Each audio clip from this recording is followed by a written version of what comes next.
Hey there, everyone. Welcome back to Utility Sports for day 2 of NBA Free Agency. We've already had a couple of signings early this morning, trying to get to the stream ASAP. Just posted a video as well on my day 1 winners and losers, so make sure to check that out.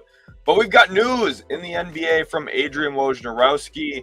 Tobias Harris has signed a 2-year, $52 million deal with, guess who? The Detroit Pistons. No surprises here. The Pistons are one of the few teams with actual cap space, and they go out and pay someone who I don't know what the market would have been elsewhere. I don't know what other team in the league was going to willingly give him $26 million a year. Maybe Utah, who still had a little bit of money available, maybe they could have went in and gotten Tobias Harris for about $20 million. This is a little bit of an overpay, but it is a short-term contract, so it's not that big of a deal. I think he's a good fit onto their roster. I think his skill set fits them pretty well. Now, it's more money than I would have wanted to give him, but short-term deal. Hope the second year has the team option, says Brandon. I hope so too. If it's a team option for year 2, this is a perfectly fine deal. If there's no team option, it's still not a bad deal. It's a short-term contract, tradable salary, usable in deals if they decide to use it, and it goes into next season as an expiring salary. So it could be pretty good, honestly. Trevor here says, I actually love the Tobias Harris signing for my Pistons. Fits them so well. I think his perimeter skill set definitely does help them. Decent positional size as well. Not a bad fit by any stretch of the imagination. Now, it is a lot of money to commit to a player of Tobias Harris's caliber. He's not a $26 million per year player, but I think, honestly, for Detroit, it's about trying to find a veteran talent that fits your roster. So paying a little bit over the market value price for someone like Tobias Harris is okay, especially on a short-term contract. If this was 4 years, $104 million, I would be a little terrified. 2 years, $52 million, not too big of a deal. Again, going into next year it's an expiring contract. So you don't want to be intentionally signing bad contracts, but at least it's a really short-term one and one that fits their roster. Like Zach's saying here, though, Tobias getting that much on annual average value is wild at this point in time. Yeah, I cannot believe that. Michael here says Pistons winning 20 games next year after getting Tobias, Tim Hardaway Jr., and Ron Holland. They are looking a little questionable. Mike says, I'm glad he's off my Sixers. Christian says, beat writer saying no team option. We got to overpay for free agents out this way. Detroit versus everybody, baby. That's the thing, is you're not going to get Tobias Harris on a mid-level exception type number if you're Detroit. He would rather go to a contender on that type of contract. So definitely does make some sense there. Big J, welcome to the stream. And here it is. Mason says Thunder are looking pretty scary now. If you guys haven't seen why, free agent center Isaiah Hartenstein agreed on a 3-year, $87 million contract with the Oklahoma City Thunder, $29 million a year, which is well north of what I was expecting for Isaiah Hartenstein. I was kind of looking at his market anywhere from $18 to $20 million. He signs for, that's right, $29 million annually, a ton of money to commit to a center, especially when it doesn't fit the way that Oklahoma City plays. To be completely honest with you, he does not fit the way that they play, does not fit their offensive spacing, their team construct that way, but he does help them in ways that they really badly need. They need to improve as a rebounding team. They need to improve as a rim protection team when Chet Holmgren's off the floor. They need to continue to get better defensively from the big man spot outside of Chet Holmgren. They get that here with Isaiah Hartenstein. Now, I do have my own questions about the fit. We're going to get to those concerns I have currently right now. This was the Jalen Smith signing earlier today. Got a good contract with the Bulls. But here we go. Let's get over to this right here. I love Isaiah Hartenstein as a player. I love Oklahoma City as a team. I think that they're really well built. The thing is, though, I don't love the Isaiah Hartenstein fit with Chet Holmgren on the floor. To me, if you want to maximize Chet Holmgren, you need him to be a 5, and you want to have another shooting power forward next to him, a Lauri Markkanen type, cough, would have really moved the needle for me. With this deal, I'm not sure what their plan is. Will they start Isaiah Hartenstein? Will they not start Isaiah Hartenstein? And then the issue is for the people trying to justify this trade saying, oh, well, he's the backup center. I think signing someone for $29 million a year to play when your second best player is not on the floor is very weird. It kind of reminds me of the Al Horford situation signing with Philadelphia a few years ago. The Sixers were fixated on trying to improve their team when Joel Embiid's off the court. It did not maximize them when Joel Embiid was actually on the floor. And here's the thing. When you have one of your two best players off the court, your team is going to be worse by default. Okay, so even having Isaiah Hartenstein, it doesn't make Chet Holmgren's presence less felt when he's off the court. Like, you're still going to feel his absence. So I think Hartenstein, very good player. I really like the player, and I do like the team a lot. I just don't know if it's super clean. But the Thunder are really good. Kurt here says Crumble Cookie goes back to Detroit. I feel sorry for them. Mike is very, very happy. Zach says Lauri to the Pacers later today is going to be beautiful. It isn't going to happen. Yeah, it's not going to happen. If there's a team that's going to land Lauri Markkanen, the Warriors are interested. Not sure they have the ammunition. Late night last night. The Warriors are interested. Not sure if they have the ammunition though. And the also interested in Lauri Markkanen is San Antonio, who does have the ammo to go get him. Anthony says, Sheldon, are you surprised that the NBA hasn't decided to do a summer league on the East Coast in places like Texas or Florida, and all the West Coast teams do their summer league in Vegas and LA? I am a little surprised by that, but I think it's for the travel component for the teams and players to make it a little bit easier for them. Eric says, congratulations, Sheldon. Go Spurs goes. What's the Spurs' next step, if any? It would be something around Lauri Markkanen, and that's what we'll have to keep our eyes on. Thank you guys for sending this in here about the Tobias Harris contract. No team option on it. So a couple of big signings today. To definitely keep our eyes on. But Tobias Harris and Isaiah Hartenstein are the two big signings so far this morning. Jalen Smith also signed. Robert wants to know, do I think Klay follows Paul George to the 76ers? It still is a possibility, but I think Klay to the Mavericks is a more likely outcome. That's funny, Zach. JFX Studio says, I Heart used to shoot and hit the three with the Clippers. Hopefully he gets back to that. So here's the thing, though. I'm talking about the defensive flexibility too for the Clippers, or for the for the Thunder. The most threes Isaiah Hartenstein, by the way, has ever shot in a season is 0.5 threes. And he's been a very erratic shooter. He had one good year shooting for the Clippers, 46% from three on 0.4 threes a game. He shot like 40 threes that season. Not even, probably like 30 threes. So hard to put a lot of stock into that. A lot of money for Isaiah Hartenstein. A lot of money for Isaiah Hartenstein, honestly. Robert says, I still think the Thunder go get Lauri. They definitely could. So you can't rule that out. And if they do, then it's great. Ruab says, hey, I was watching yesterday. How are you doing? I'm doing great, Ruab. Glad to have you all in here. Let's get some balloons in here for Ruab for staying in for a second day. Thank you, Ruab, for that. Really appreciate you. 87 million over 3 years is insane. 67 over 3 would be a lot, but understandable. 87 is stupid, says Rob. So I think the 87 is tradable, to be honest. 29 million, it's a lot of money, but Isaiah Hartenstein's a far better player at this point in time than Tobias Harris. Tobias Harris is not as good of a player. So Anthony says, is he coming off the bench? I think there's a decent chance he does come off the bench. Otherwise, Chet could be the 4.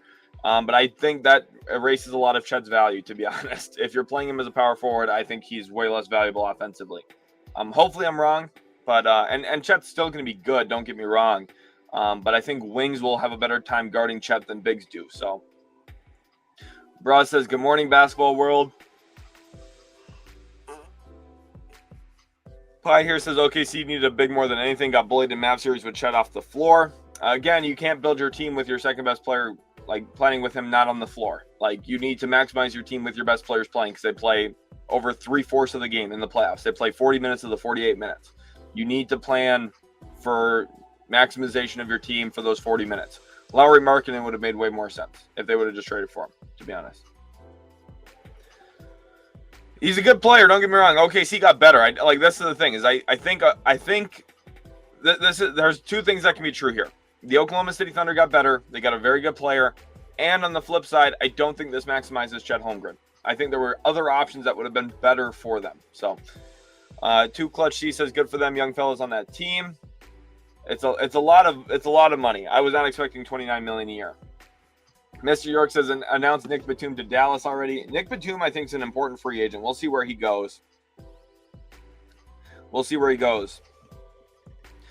Phantom says OKC is the best shooting coach in the NBA. We'll see what happens, but I'm not going to bank on Isaiah Hartenstein learning how to shoot with a lot of volume all of a sudden. I'm not banking on that being part of this.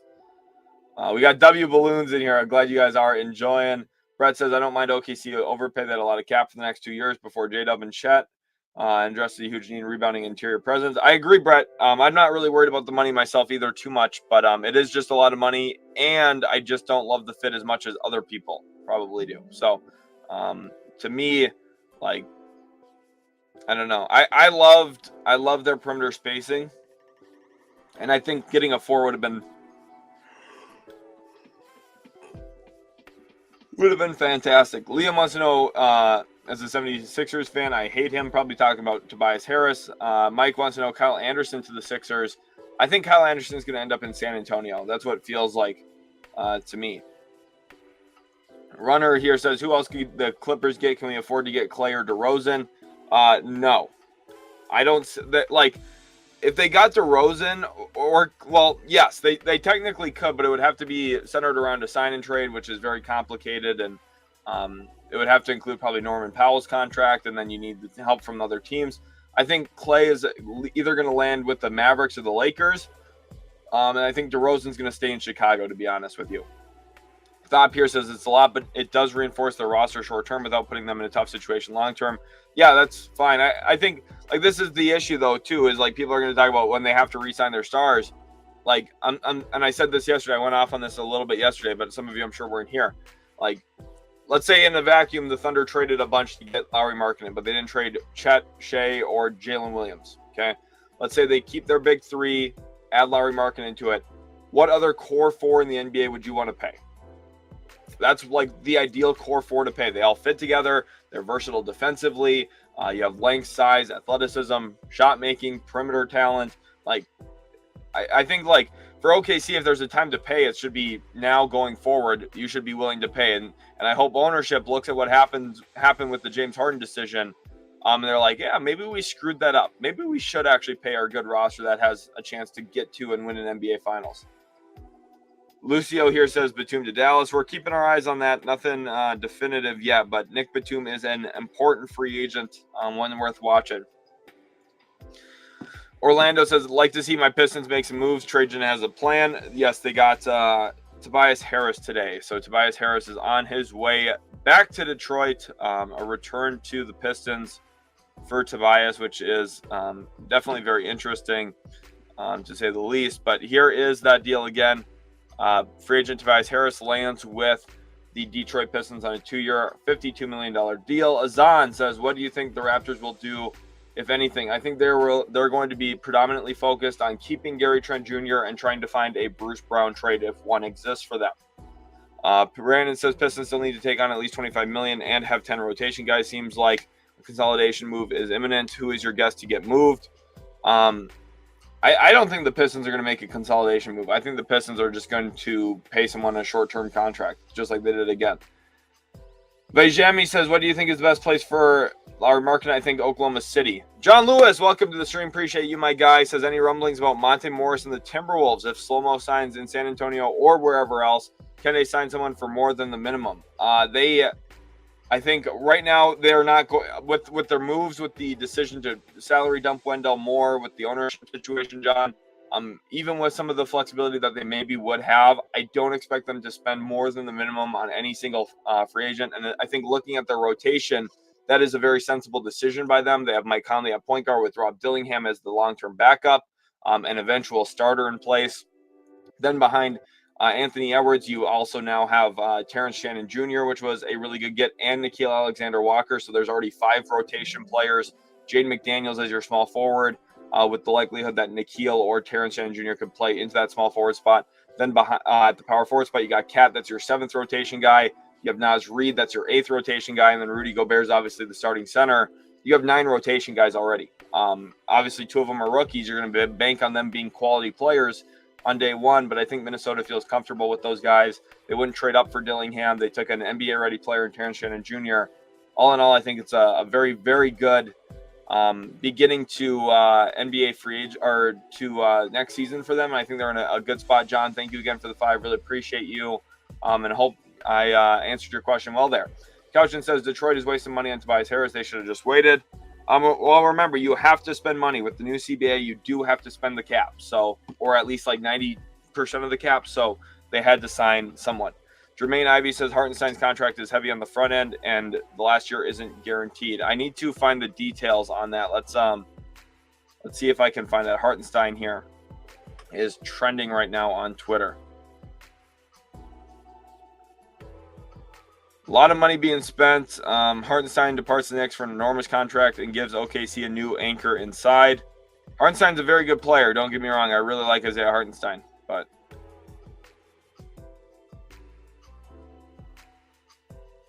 I'm trying to find more details on the deal. Here is a look at Hartenstein in OKC. A little jersey swap for you guys. Hope you enjoy that. BS Express says Lauri to the Pacers for Walker and Nesmith and 3 firsts. Make it so. That would be in a crazy, crazy day if that happens. We'll see. Full Court Dreamer says now that Paul George is out of the West, what is Kawhi Leonard going to do? Is he stuck with Harden? I think Kawhi Leonard and Harden have a very good relationship. I think these two guys like each other. I was in their locker room this year a little bit.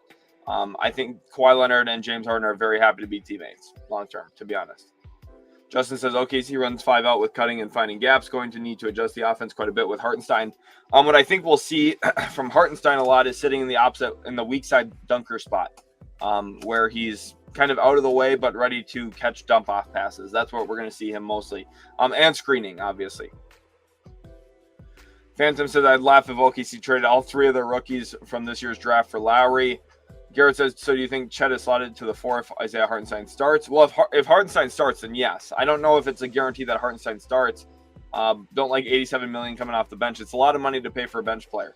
And this part of the issue that I see is, like, I just don't know if I love Hartenstein. Like, defensively, I think Hartenstein next to Chet is fantastic. Offensively, I don't know if I love it as much for OKC. I thought their long-term offensive potential was really going to be set with Holmgren playing the 5. So, I don't know. Rob says OKC probably could have gotten Wendell Carter Jr. or Robinson for a couple of the Trove draft picks they have. Both would have been a better use of funds and assets, in my opinion. I mean, like, here's the thing, and I don't want this to get underrated or lost. Hartenstein's a fantastic player. I think Thunder fans are going to really like him. He does a lot of things really well. He's got a tremendous push shot. He's very versatile defensively, really good in drop coverage, can play at the level of the screen, though, protects the rim, rebounds the ball really well. Hartenstein's a fantastic player. New York is going to really badly miss him.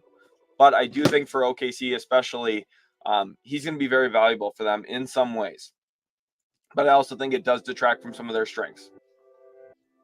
GFX Studio says if they trade for Lauri, I love the trade. If not, I'm not the biggest fan. Still a good pickup, though. That's the thing. Imagine if they still trade for Lauri Markkanen here, and they go into next year with their core 3, add Lauri Markkanen to it, and have Isaiah Hartenstein off the bench. Oh my goodness. Oh my goodness. That would be awesome. Mav Sami here says it's a 3-year deal. By the end of the year 2, they can decide what they want to do with Hartenstein. James Bryant wants to know why the Lakers can't make a deal. They're waiting for Klay Thompson, James. That's why. So that's a good thing.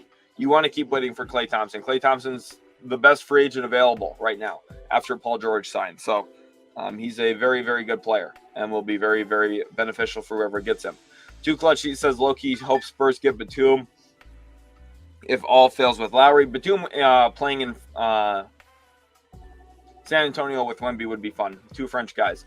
Cadillac says that's a ton of money. I don't understand. He will maybe play 20 minutes a game and have to come off the floor down the stretch of playoff games for Chet to play center. I think this is the biggest issue. I think, like, for me, it's all about Chet playing center. Again, I've tweeted this a bunch of times. I don't know if I can. It's going to be impossible for me to find, maybe. Let me. Can someone go find that and tag me in it? Me tweeting about Oklahoma City's best potential offense being based around Chet Holmgren playing center. It's up on my Twitter. Links in the description, by the way. Make sure you guys are following me over on Twitter. @_utility sports. Link is in the description. I don't think it's a bad deal for Detroit, by the way. The Tobias Harris deal. It's not something I would have wanted to sign, really. But 2 years, $52 million is not the end of the world. Zach says, I think we're going to see a TJ McConnell extension today. Very, very possible. McConnell should be a Pacer for life at this point, I hope. Sayed says, I heart fills our biggest need. In worst case scenario, he's a big contract to trade for a star. Yeah, like that's a good point about the tradability of it. Like, with how many picks OKC has, they could just use his $29 million salary to go get somebody. So, not terrible. Mav says, Chet will be okay as the 4, still too skinny for the 5 full-time. No, this is the issue. Is at the 5 offensively, I need to, like, this is at the 5 offensively has a huge advantage because he's quicker than most other big men. He can space the floor. He can handle the basketball. He can play make off of a live dribble.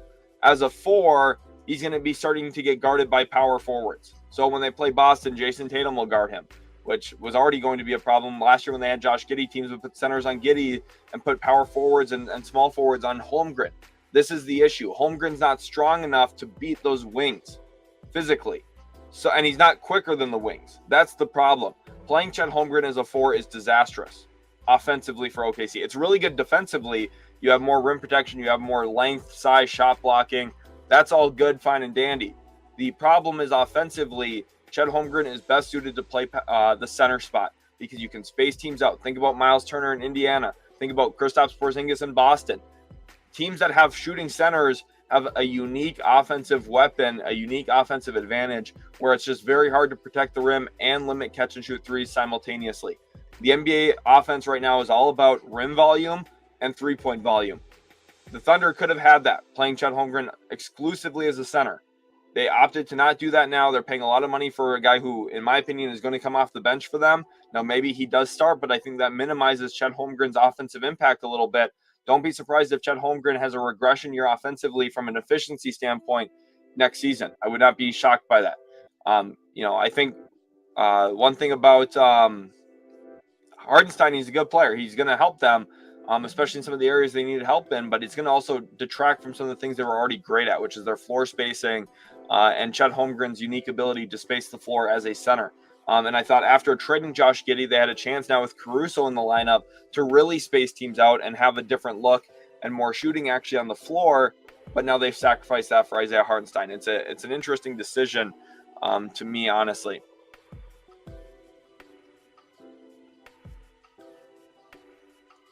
A lot of money for Isaiah Hartenstein. Good player, though. A really good player.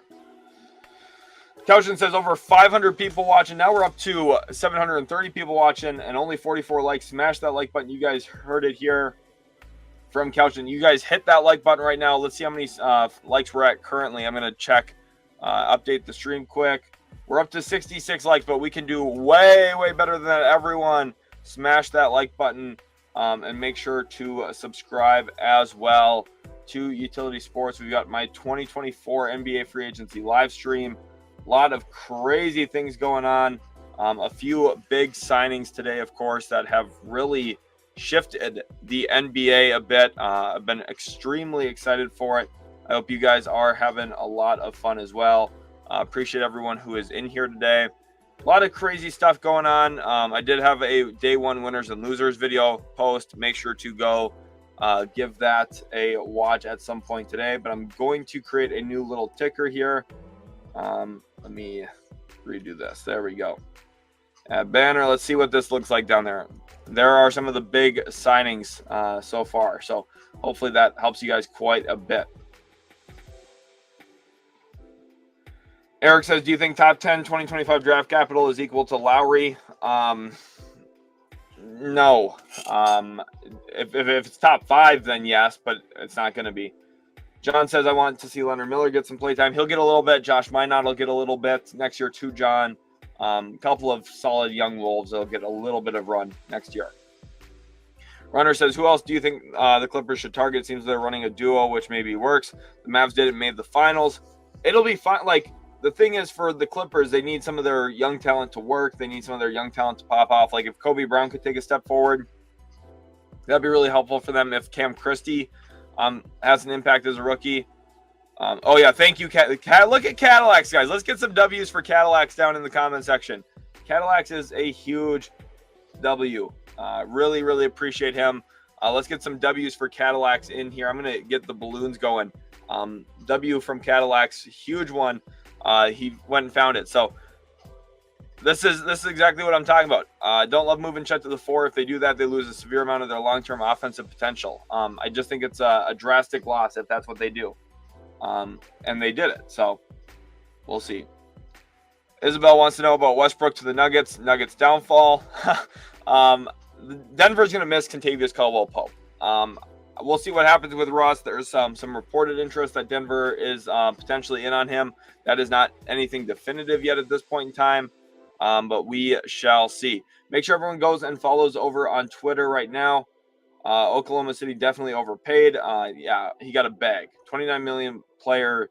$29 million a year is a lot. Adventures of Grayson here says, what about a KD trade to the Warriors? That's not going to happen. That's not going to happen. Volcano says, good morning, Sheldon. Good morning, everyone. Glad to have you in here. Liam says, I subscribe to this channel. Glad. Make sure you guys all are subscribed as well. Hartenstein's also a really underrated passer from the top of the key at the back. Yeah, that was something. That's a great point from KG TD here. This is a fantastic point. Isaiah Hartenstein was a lot of the time the blind pig passer for New York when teams were trying to deny Jalen Brunson the ball, especially. He would flash the kind of the middle of the floor and operate as a kind of give and go guy, getting Brunson the ball back on a back cut. Not a give and go, but essentially like player X is giving the ball to Hartenstein so Brunson can back cut simultaneously. A lot of value there. Zach says, again, this Hartenstein contract has me thinking about my Pacers. iHeart gets $29 million. What does Turner get? Going to have a lot of tough decisions soon. Yeah, Cap's going to be jumping up for sure. Mavs here says Mavs messed up not keeping Derrick Jones Jr. No, they got a better player in Najee Marshall. I like Najee Marshall more than Derrick Jones Jr. Jones is a good player, don't get me wrong, but Najee Marshall is really good too.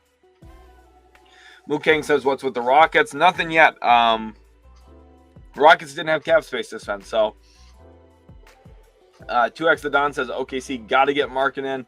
He would definitely help them a ton. Do you think the Bulls want DeMar back? I think that's what's ultimately going to happen, yes.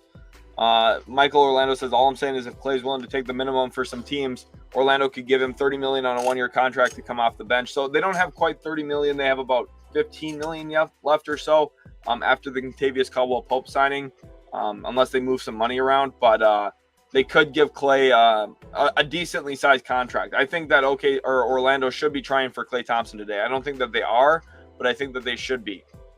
And I think this is one of the most important things. The NBA CBA doesn't make it harder to keep a great roster together. It makes it impossible to add to a great roster. So if you have a team that's really good, you better hope your management and your ownership keeps them together. Because once you get rid of one of them, it's impossible to refill that salary. It is. You just can't do it. Steven says Spurs picks are better than OKC's picks. Castle plus Atlanta picks is, etc. is better than Topich plus the picks OKC can offer for Lauri. Well, the thing is, OKC has the sheer volume. They also have a couple of young players that they throw in there, like Case and Wallace would maybe be included too, Steven. You guys heard Jards hit the like button there. Miles Turner trying to back down smaller players. Exactly. Like, it's just, that's not how it's going to work, right? You just need, Miles Turner, like, think about Indiana. Like, Miles Turner and Sabonis together didn't function. It didn't functionally work. I'm going to actually tweet that right now. I need to grab a picture. Miles Turner and Domantas Sabonis. I need to grab some images because this is going to go up on Twitter.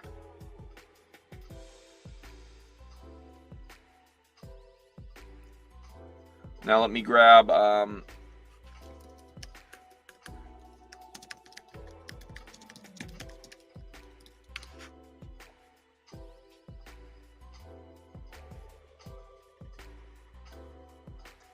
going to tweet this out because I think this is a very fair comparison.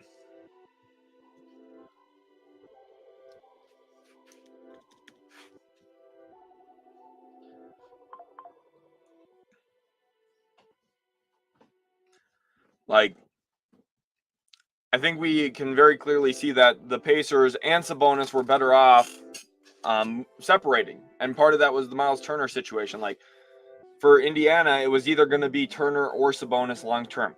Now, they got a great deal for Halliburton, where Sabonis was the player the Kings wanted back. And I think we've seen Miles Turner kind of blossom and grow into a new player. And I think his value offensively specifically has reached new heights. And now I'm worried, will the Isaiah Hartenstein arrival jeopardize some of Chet Holmgren's value? I just think that's going to be a problem, to be honest. Mr. Mojo here says, Klay, please come to Dallas. Kirk says OKC would have been better with power forward like Grant from Portland. I don't like Jeremy Grant, but I do agree with your sentiment here, Kirk, about getting a power forward. I don't think Hartenstein's done. I think Hartenstein's a good player, but I think it's a lot of money for a guy who I don't think fits super great with Chet Holmgren offensively. Julio Escobar says Hartenstein was barely playing before Mitch injury, now $29 million. He had a great season. Owen says sign Hartenstein, allow you to play big and go small with Chet at center when you need. I mean, I think the biggest advantage, like now think about, like, I understand this thought process, but you guys need to think like logistically. Now, guess what? They're facing the Minnesota Timberwolves. Who are you going to put Rudy Gobert on? In the past, Rudy had to guard Chet Holmgren. That's a huge advantage for OKC, spacing Rudy away from the rim a little bit, getting a number of catch-and-shoot looks for Chet Holmgren just flat out wide open based on Rudy being in rotation to protect the rack. Now, when they face OKC, if you're starting Isaiah Hartenstein, Rudy Gobert will be guarding Isaiah Hartenstein. Doesn't mean it's terrible. Hartenstein can definitely have some success there in certain ways. He fits in the pocket really well as a roller. There's things Hartenstein does really well there, but it makes Rudy's life easier. Now let's imagine you're facing the Denver Nuggets. It makes Denver's life easier being able to put Nikola Jokic on Isaiah Hartenstein instead of just having Chet Holmgren as a pick and pop threat. Like it changes the dynamism offensively of the Thunder very drastically, I think. So yeah, exactly. This is the point though, is like, Caden, this is exactly the point. Like part of the flaw and part of why Josh Giddey's now playing for Chicago is because I thought OKC didn't want this to happen anymore. But they just signed someone for $30 million a year to have it happen again. Like that's the problem. That's the problem. I hope everyone sees that. Tim Preston says it's that time again. It is. Free agency is upon us. I'm having a great time. Appreciate everyone in here. I think the Pistons are fine with what they did today. AJ says, do you think Hawks move Hunter or Clint? I think if either of them get moved, Capella's more likely because his contract is shorter. Drayan Scott says, what can the Warriors do today? Facilitate a Klay Thompson sign and trade, Drayan. That's the best that they can do. It's K the Kid says, who do you think the Heat should get? I think Miami is kind of limited. We'll see what happens with Caleb Martin. He has not signed yet. That'll be the most important thing to watch for. Ondra has been watching the channel for a while. Shout out to Ondra. Glad to have you back in here today. Says, hey, sorry if you talked about this. What would the Spurs need to give up to get Lauri? A bunch of draft picks. It would be a bunch of draft picks, a couple of young pieces. We'll see if they line up to do that. I don't think San Antonio is quite ready to do something like that. I think OKC is a little bit more prepared to do so. So, no, Oklahoma City's chance to beat Dallas would be make more threes than them. That would be their chance to beat Dallas. Ray Fit says, we are. W's in the chat, everyone. Appreciate all of you guys so much. Richard says, will we see Anthony Simons or Jeremy Grant trades from the Blazers today? I don't think so, to be honest. Zach says, Joe and Wiggins getting paid too, well deserved. I do like the signings here for the Thunder, keeping Isaiah Joe and Aaron Wiggins long term. I think very, very good. Word has definitely been that Klay Thompson is deciding between Dallas and the Lakers. So if winning ultimately rules the day, it's going to be Dallas. Okay, so there's the rumor from Jake Fisher. The Lakers, the Mavericks seem to be the front runner currently for Klay Thompson, which I'm extremely happy for and extremely stoked for. I'm going to even have the thumbnail. I'm going to update the thumbnail here in just a minute or two, possibly. So let me get over to that because I want to have that ready in case Klay Thompson signs. I want him to be the poster boy on the thumbnail, so I'm going to have that ready in the event that he does find his way to Dallas. Klay Thompson in Dallas, you guys have no idea how happy I'm going to be if that ultimately does go down, I'm going to be so stoked. You guys are going to see my reaction live. I'm going to be over the moon ecstatic because I really want gravity shooting around Luka Doncic. I love shooting. I think shooting is the most important thing in NBA basketball. If you have great shooters, your team is going to be very difficult to guard. I think Boston just proved that. I think Golden State proved that in the 2010s. Shooting is important. I think Cleveland around LeBron and Kyrie Irving proved that as well. Shooting. Everyone needs shooting. Victor Wembanyama in here. We got Victor in the chat, boys. Let's get some W's for Victor. I'm going to even send in some balloons for Wemby himself here. You got Victor in the chat. He says, I need Lauri Markkanen on the Spurs. Caden here says, Russ, an athletic guard who can chase rebounds for the Nuggets and kickouts to MPJ. He can. In theory, Russ could be a solid fit in Denver. I just am a little worried about that. Here's the thing, for everything I've said about Oklahoma City, if they walk away adding Lauri Markkanen as well, then I'm very happy for them. If they get Lauri Markkanen, I think it's a huge win. What the heck? Why? This is not good. Thank you guys for tagging me. We've got a Woj bomb here. I'm going to jump ahead in the comments. But wow. Drew Eubanks, 2 years, $10 million deal for the Utah Jazz. Oh my gosh.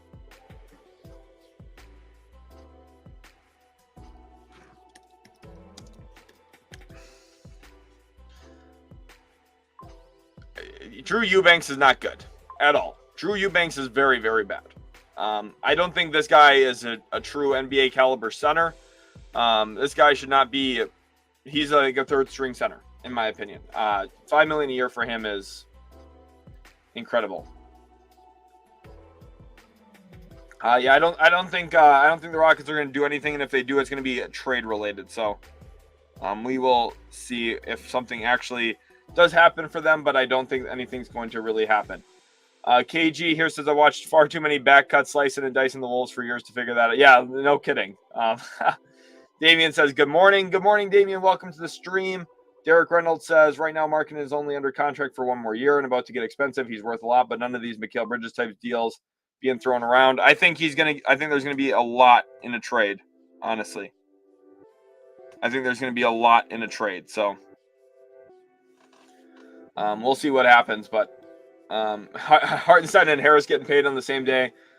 Yeah, there's a lot of money going around. Brian K says, please, DeMar, pack your bags. I think he's going to... Brian, I want to know your actual thoughts here. Obviously, you're hopeful that DeMar leaves. Do you think he's going to stay? I just feels like Chicago's like the only landing spot for him at this point. You never... Maybe the Clippers figure out a way to get involved. I don't really know. We'll see. Ben Sadiq says, does Dort, Zhang, and Kenrich with a pick or two get Markkanen and filler? You're going to need more than a pick or two to get Markkanen. You're going to need, like, people will be surprised about the amount of picks traded for Lauri Markkanen. Utah's not just trading Lauri Markkanen to trade him. And Dort won't be in there. It'll be Zhang, Kenrich, and maybe Cason Wallace. I think OKC, if they're going all in, would trade Cason before Dort, and I think Utah would want Cason before Dort too. Like, here's the thing. I don't think the Spurs trading Castle... I don't think the Spurs are ready for Lauri, to be honest with you. I just don't know.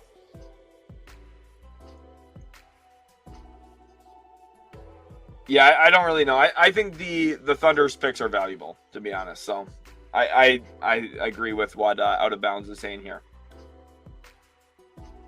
Crizzy here says Pistons still need to sign a backup center. I mean, I think playing Isaiah Hartenstein as backup center would be better, honestly, for this. I still can't believe this. I don't know. I think this is a big overpay for Drew Eubanks. It's not even that much money, $5 million a year. But it's a bad contract. I would not have signed that myself to him. Everyone needs a smile. Says OKC doesn't need cap space to trade, especially for Lauri, who doesn't have a huge contract. They don't. Yeah, they don't need to send out salaries, but they still, like, Utah's going to want players back. Like, it's not just about the salary. So, Northside wants to know, what was your reaction to Dallas losing to Boston in the finals? I haven't been on here since the finals ended. I wasn't surprised. Boston was the better team. I picked them in 6 games before the series started. They ended up winning in 5. It wasn't shocking to me. The way they could space the floor and shoot and make plays off the bounce was just better than what Dallas had on the roster. Adam says, with the addition of Tim Hardaway Jr. and Tobias, what is the ideal 10-man rotation for my Pistons? Well, they're going to have Cade, Ivy. Theoretically, these two guys, Hardaway Jr. and Tobias, can start for them. And then Duran at center. And then off the bench, you're bringing the combination of Isaiah Stewart. You're bringing Ron Holland. You're bringing Ausar Thompson. You're bringing Marcus Sasser. That's already, 9? That's a 9-man rotation right there. So, to me, I don't even think playing 10-man, like, I would play a 9-man rotation in the NBA, to be honest, if I was coaching, if I had the roster for it. Brian says OKC can afford to overpay Isaiah Hartenstein if he needs to get benched in the playoffs. So well, only team. Yeah, this is a good point Brian's making too here. Like, even though I don't love the Hartenstein contract and I think it minimizes Chet Holmgren a little bit when they're on the floor together, I do think that this is like not disastrous for OKC. I don't like. The Thunder have so much flexibility because they have cap space still to work with. That's what they signed him into. There's not like an opportunity risk here as much for them because they have ways to pivot out of it. Like someone commented earlier, they could trade Hartenstein with picks to go get a different player. They have a lot of flexibility. So like what Brian's saying here is completely right. Cadillac says, I think long-term, we are just going to look back at the signing and just see a tradable contract to pair with all their picks. It's going to be an awkward fit. It might be an awkward fit, like I'm saying too. But like Cadillac is saying, like Brian's saying, they have ways to pivot out of this. So it's not bad. Dallas kind of skipped out on Derrick Jones Jr. as Lawton, is what it seems like. Reports said that Jazz are going to trade Lauri Markkanen. What's the most likely team? I still think the Thunder are the best team to land him, honestly. We'll see what actually happens, but we'll see what happens. Lowry to the Spurs. It's a possibility. There's reports that the Spurs are interested. I just don't know if they're going to get into the bidding war that OKC could definitely outbid them in. I really hope OKC goes and gets Lauri Markkanen, to be honest. Like, as a Mavericks fan, I hope they don't. But I think if you go into next year with your front court being Holmgren, Markkanen as your two starters, and then a Hartenstein off the bench with that, that's scary good. That's really, really good. Pizer here says apparently the contract is front-loaded and last year isn't guaranteed. I believe all of that. I'm sure that's probably true. Like I said, I don't think the contract's too terrible. I don't think for OKC it's the end of the world, but I think it's I just don't like the fit. I've mostly just talked the basketball side of things on it, honestly. Monkey wants to know if Magic have gotten anything. Not since the Kentavious Caldwell-Pope signing, but I really like that for them a lot. And like Zach's saying here, Sabonis and Miles were both way better off without each other. I think the same might be true for Chet and Hartenstein, but we'll see. Like, you never know. Sometimes things fit clunky and they sometimes work out really well in weird ways. So we'll see. I'm not saying this is a death sentence for OKC, and I'm not saying this is a death sentence for Chet Holmgren because maybe they'll be fine.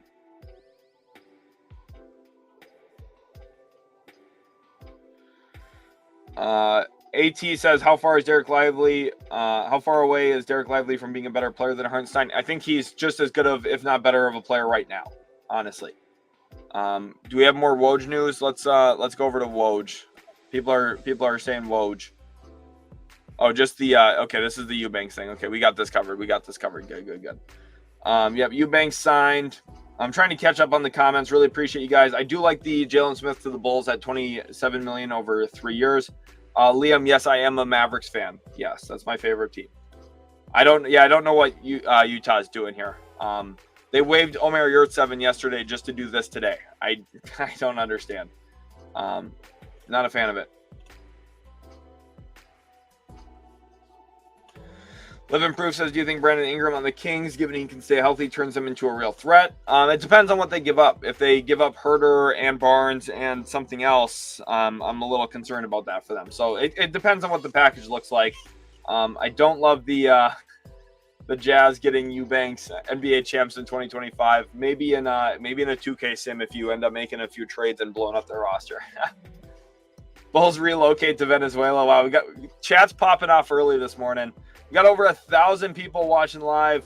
I just don't know what the Jazz are doing. Like Julio's saying, like Cadillacs is saying here. I'm just not sure. Don is upset the Bucks haven't made a move yet. They don't have a lot of flexibility, Don, unfortunately, so that's part of it. Okay, great, less playing time for Walker Kessler for some reason. Dude, the Jazz just seemingly do not like Walker Kessler. I don't know what the deal is. I do not understand it, honestly. But I just really do not like this Drew Eubanks signing. I just don't think he's very good. Derek says nobody wants to play in Utah. Yes, I mean, it's true, but it doesn't mean you should go sign a bad player. So I don't think Walker Kessler is necessarily gone. Eubanks is not good at basketball, so I'd be shocked. Lauri replacement. Eubanks cannot replace Lauri at all. Lauri for Zach LaVine, homecoming for Markkanen to the Bulls. The Bulls would have to attach a lot of picks and a lot of stuff. The B-Max says, come on, Sheldon, he's a proven commodity. The bench stays warm. He does keep the bench warm, especially in the playoffs when Phoenix said, oh, yeah, you're not worth keeping anymore. I was surprised when he opted out of his contract, but I understand now why. Steven Ritter says, Jazz fan here. Not happy, clearly. Not happy, clearly. Crizzy says, hit the like, people. You guys heard him. Everyone smash that like button right now.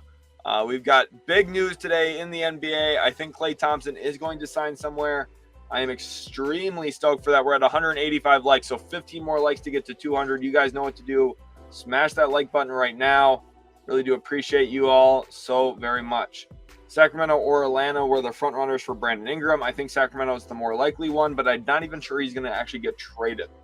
How do you see that Fox situation going? I think Fox will ultimately stay in Sacramento, if I had to guess. Yeah, what Reek is saying here is 100% true. You're not this is the thing. People are going to underestimate what it costs to trade for Lauri Markkanen.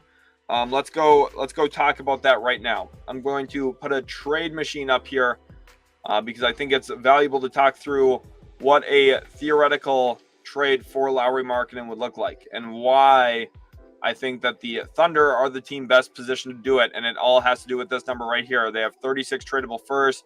Ousmane Dieng, they have Cason Wallace, they have Kenrich Williams. Those three contracts get you to $17.2 million. They just paid 29 something of their $55 million in cap space. They technically don't have to send out salaries, but I think for Utah, they would want these players. They would want Kenrich Williams. They would want a Cason Wallace. They would want an Ousmane Dieng. OKC, after drafting 3 perimeter players, after keeping Isaiah Joe and Aaron Wiggins, they can afford to lose these guys. It's tough, especially Cason Wallace. That's the big loss. You don't want to just give up on those players. That's not what I'm saying they're doing, but they can afford to trade them. They have all of these 2025 firsts that are definitely movable, 4 of them to be exact. They could give Utah a really good starting point in a trade with 4 picks in 2025 without sacrificing too much of their long-term flexibility. Still look at how many picks they have left after sending those 4 first-rounders out, and they'll include this 2027 Denver first-round pick, something like this, 5 first-rounders. A young player in Cason Wallace, a young player in Ousmane Dieng who has maybe some potential to grow into. Not sure he'll ever realize that potential, but he's a unique player or archetype. And then Kenrich Williams is a good player, quality role player. Utah gets a ton here, but the Thunder get the missing piece, the missing link in their roster. A 7-foot power forward who can shoot the basketball, plays exclusively off the catch, is a tremendous fit into the style that they play with. Lauri Markkanen would be a no-brainer, absolute home run improvement for OKC. And this is the type of deal. Yes, it's a high risk, high cost move, but I think it's one that would put Oklahoma City firmly in the driver's seat. So we'll see what ultimately happens. But I think it's important to watch for a Walker Kessler trade today too. You never know what's going to happen. I'd be shocked if they do, but I think it's important to watch for him. For it, honestly. Important to watch for it. News on Minnesota. Josh wants to know, nothing firm yet. I think Minnesota is slated to lose Kyle Anderson. He will sign for a mid-level exception type contract somewhere, and I'm presuming San Antonio. I've been talking for months about a reunion with the Spurs making a lot of sense, not only for Kyle Anderson, but also for San Antonio. Alex says, how close are the Pistons to the floor and how will they get there in your opinion? They'll sign another contract, like 1-year contract or 2 1-year contracts to get there. Northside says, Sheldon doesn't like the Eubanks signing, and honestly, I don't either. I just don't think it really helps them at all. I don't think Eubanks is a good center. I don't think he's good. So $5 million a year for a guy who's not good will not really move the needle for you. Casey says, I think Klay to the Lakers better than the Mavs since Klay would have Braun and Davis behind him. A little bit more. I think actually Dallas would be better because they have Derek Lively behind him, who is an elite rim protector. He's like going to become an awesome defensive center. Like he was already really good defensively in year one. I think Klay to Dallas makes more sense with Luka, honestly. Here's Simone Fontecchio. Oh yeah, Fontecchio. Yeah, I forgot to mention Fontecchio as well. Yeah, Fontecchio will be a key part of their rotation too. That's the 10 guys. So yeah, there's their 10-man rotation. Yeah, Fontecchio might even start. Probably would over Tim Hardaway Jr. So.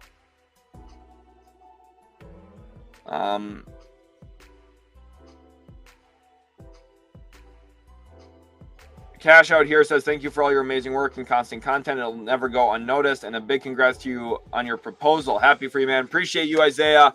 Shout out to everyone watching today. I got engaged this past weekend on Friday. I got engaged. Huge weekend for me. A lot of fun. Love my fiance so much. She's the love of my life. Absolutely phenomenal person.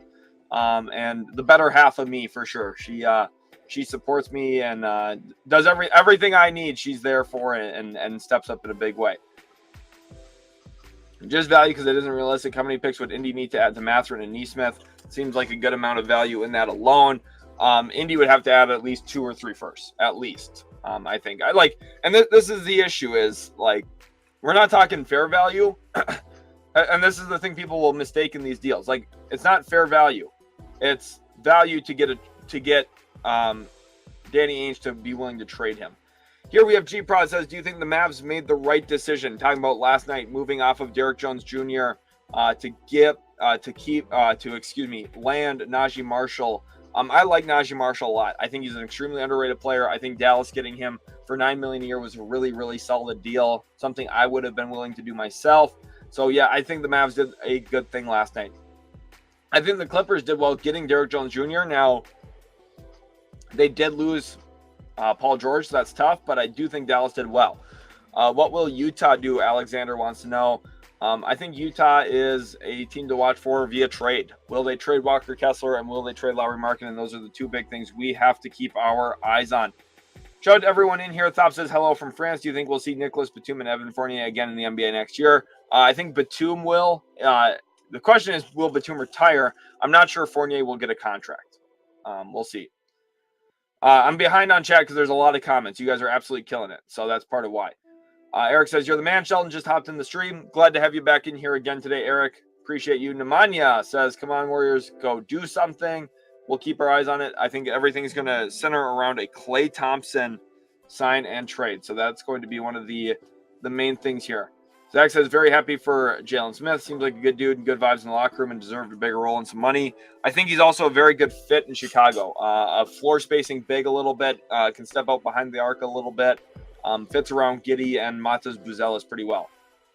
Vinny says, I know I asked you last night, but what do you think we do in Utah with Lowry with the news Brian Windhorst posted about him? I think this is still the best deal for both sides. I think a deal like this, Utah gets a collection of draft picks, a lot of them in 2025. They get a really good young player, in Cason Wallace. They get another young player with upside in Ousmane Dieng. They get a quality 2-way player in Kenrich Williams. And the Thunder get the guy who I think completes their roster, completes their lineup, and makes them, in my opinion, the favorites to come out of the Western Conference if they land him. Adrian wants to know if there's any more news about Westbrook to the Nuggets. Nothing new yet on that situation, but I still think the Nuggets are one of the teams most likely to consider him as an option. Kevin says his third center to come in and teach toughness to Walker Kessler. Kyle Filipowski pretending Drew Eubanks is bad at basketball at $5 million is silly. I mean, did you watch him in the playoffs, Kevin? No, like the thing is, I wouldn't blame most of you for not watching him. He was terrible in the postseason, and he got benched by the end of their series against the Timberwolves. The Phoenix Suns were playing Josh Okogie more minutes in the playoffs by the end of their series than they were Drew Eubanks. He's not good.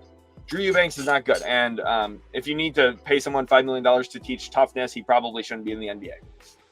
This isn't the Udonis Haslem rules, okay? And I'm sure Udonis Haslem would teach toughness for a minimum. Not your average 10K says this man PG really left his home team to go to Philly just to be PG 12. I know this is going to be a little awkward there for Philly. Josh says Wolves do something. we'll see what happens. I think Minnesota is going to be pretty quiet, though, given their tax situation currently. Let's go on to Woj. Nothing new from Woj yet. 20 minutes since the Eubanks signing. Man, CAA has been making a lot of signings. Justin Medina returning to the Blazers on a 2-way contract. Woohoo! That doesn't move the needle for me at all. Zach says, I don't really get why the Zach LaVine contract is that bad. Yes, he's overpaid for sure, but he's still a very talented scorer and portable due to his good shooting. So this is a great question and one that I do think is worth answering. A big part of it, Zach, is this is his games played by season since entering the NBA. First 2 years, he played 77 games, 82 games. Then the third year of his career, he plays 47, tears his ACL. Fourth year, he plays 24 games. Next year, he plays 63 games. The year after that, 60. The year after that, 58. Then he has 2 healthy seasons, 67 games, 77 games. And this past year, his scoring drops by 5 points per game. He plays only 25 games on the season, shot 35% from 3 only. While I agree he's a very good shooter, I think his secondary playmaking is valuable. He's not a good defensive player, and he's hurt a lot. So that's the biggest reason. There's Klay news. Okay, where is that? What are you guys seeing on Klay news? I need to find that. What is the Klay news? I don't see anything on Klay yet. So happy Monday, everyone. Welcome to the stream. Truffles, glad to have you in here. Danny Ainge is going to ask for a lot. DJ Hammer says Danny Ainge versus Sam Presti in the negotiations room. Clash of the Titans. It honestly is. That's a great tweet. A great comment there. I'm going to screenshot that, and that is going to get posted on Twitter. Let's get rid of that.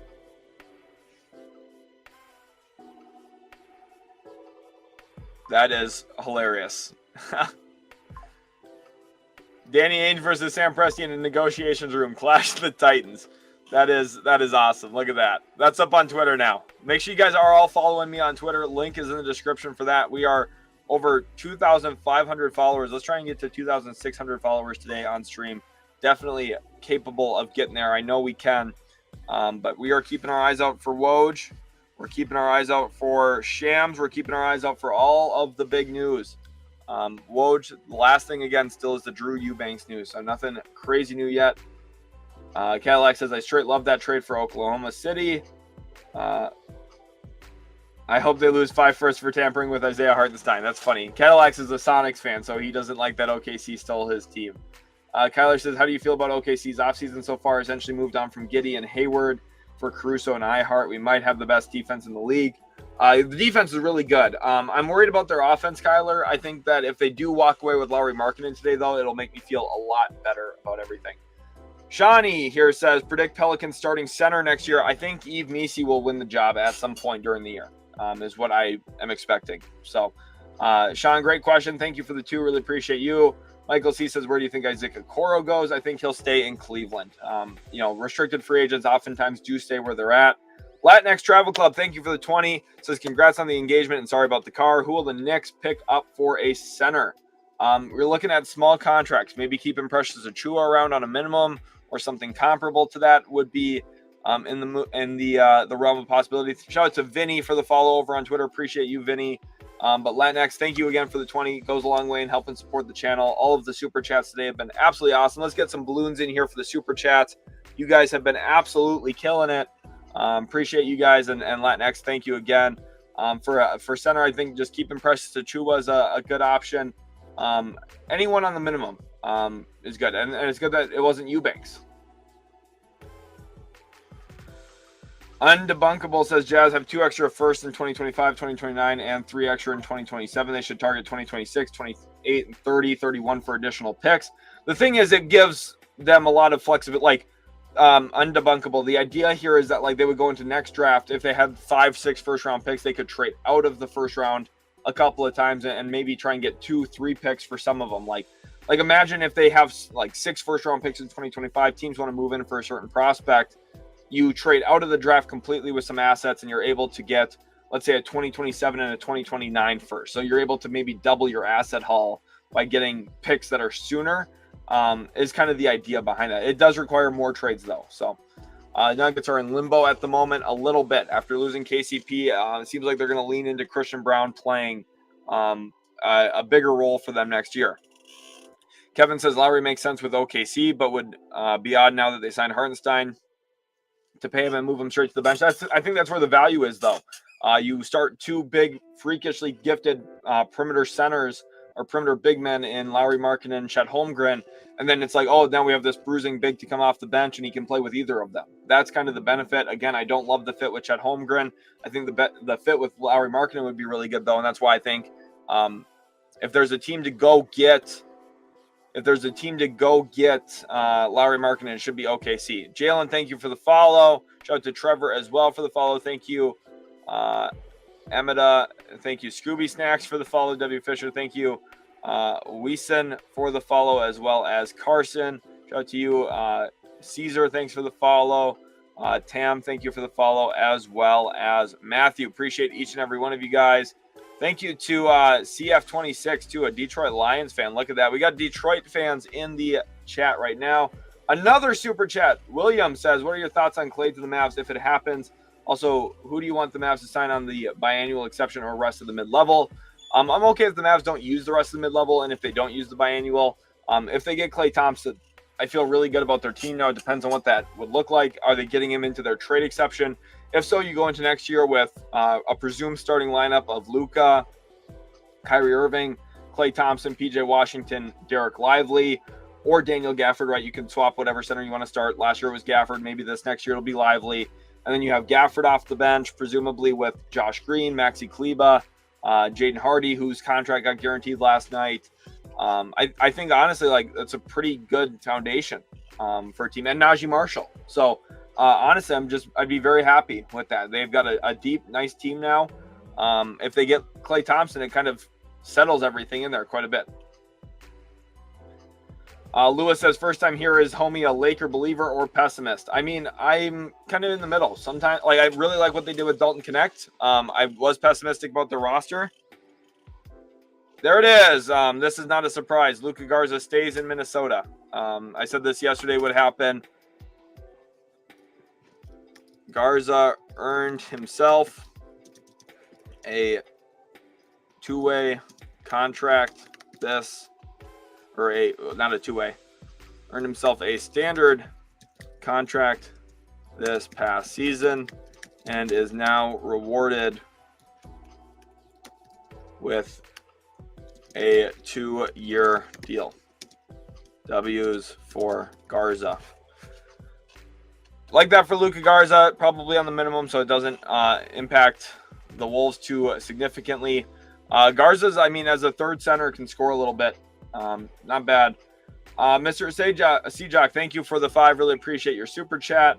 And again, William, thank you for your super chat as well. I think the Mavs are really well set, though, so I don't think that they have to. I don't think that they have to spend the biannual if they don't want to. I think they're in a solid spot, honestly, with it. I'm saying Anthony Davis is less frequently at the rim than Derek Lively is. The Mavericks run a different defensive scheme. I'm not saying he's a better rim protector than Anthony Davis. I'm saying he's at the rim more frequently than Anthony Davis. People just take everything out of context. Rick, thank you for the 5. He says, what would a Spurs trade for Markkanen look like? Do you think it would be a good fit? Let's go talk about a potential trade. Thank you for the 5. Appreciate you a lot. Let's talk about a potential trade for Markkanen. I do like the fit. For the reasons I like the fit around Chet Holmgren, I would even more so like the fit around Victor Wembanyama, because Victor is a better version of Chet Holmgren, a significantly better version. So what would a trade look like? So the Spurs don't have the cap space really now anymore. So they don't have a trade exception either. So and why am I on the Thunder? Whoops. Utah, get Utah back on line 1. Lauri Markkanen into the Spurs. So with this, I know it says they have cap space, but remember they signed Chris Paul for $11 million yesterday. So we have to at least clear $7 million out of here. And I think in the heart of it, there'd probably be some valuable pieces, like some young players would be in there. CD Sissoko would probably have to be included. I think Malachi Branham would be a part of this. And I mean, that's kind of the base infrastructure here of a deal for San Antonio. They're giving up some of their young pieces. You could maybe argue another guy has to be in here. Maybe Charles Bassey gets involved. And then from a picks perspective, you're looking at their own 2025 first. You're looking at probably one of these 2026 Atlanta swap rights maybe, which I don't think they'd want to give up, but maybe this 2027 Atlanta first is in there. 2028 Boston first. 2030 Dallas first swap is in there. Like, this is kind of the beginning stages of a deal. Lauri would really help San Antonio a lot. The players that Utah would be getting back in this is not as good.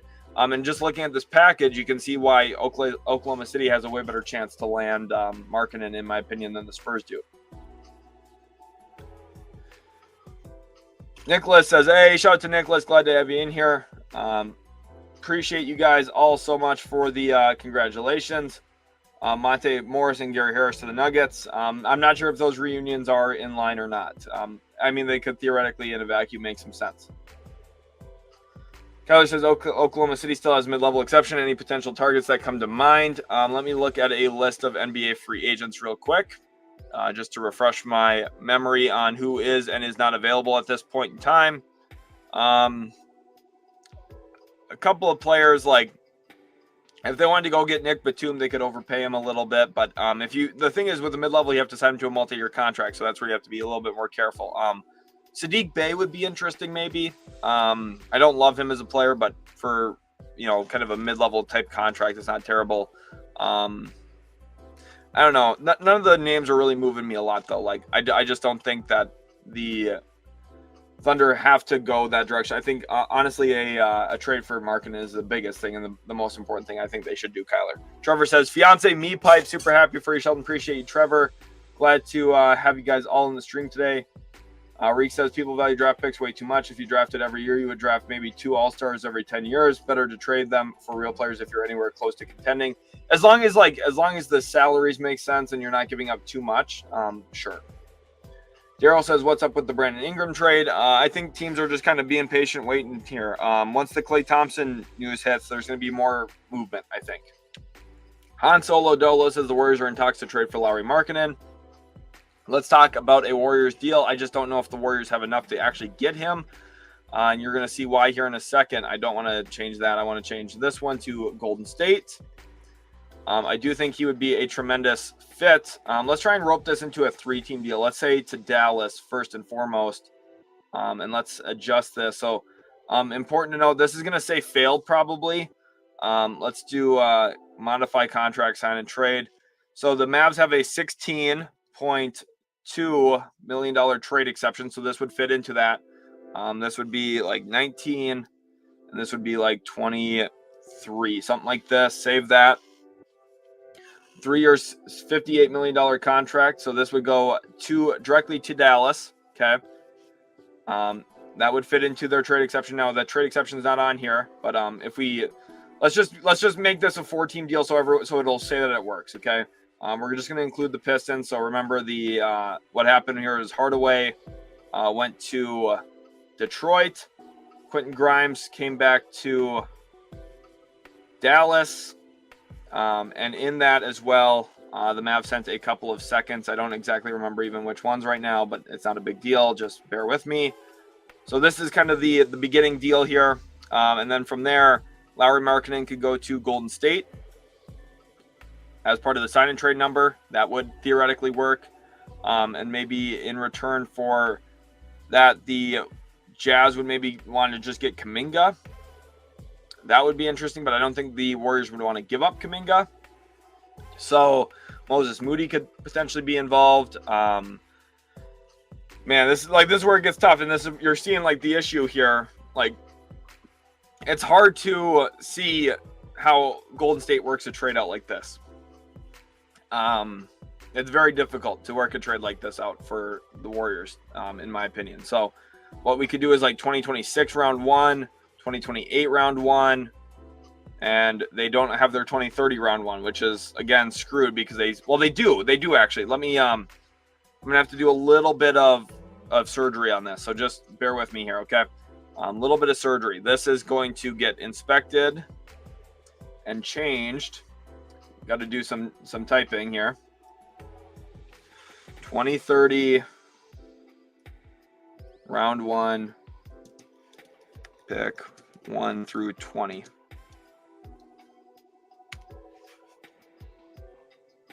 So the Warriors sent their 2031st to Washington, and it is protected top 20. So they could, in theory, send Utah the 2031st if it was protected 21 through 30 for Washington's sake. So the Jazz get 3 firsts. They get Moses Moody. Warriors get Lauri Markkanen. The Mavericks get Quentin Grimes and Klay Thompson. The Pistons get Tim Hardaway Jr. and those couple of second rounders. Something like this would be what the Warriors kind of have to offer. And this doesn't include Jonathan Kuminga. But, I mean, if they wanted to include Jonathan Kuminga, it would be like, then the situation changes a lot. But if the one thing here, too, is if they're trying to flip quick, if they're trying to find a way, K-Nell, thank you for the 2. If the Jazz are trying to lose to try and get involved in the Cooper Flag Ace Bailey sweepstakes, making a trade like this does help them lose a lot. Lauri Markkanen has been a floor raiser for them. So Markkanen to the Spurs, says Renez. We'll see what happens. Cloud Nation Media says Utility Sports with the top tier streams. Appreciate you guys. 1,200 people watching live. Let's see how many likes we have on the stream.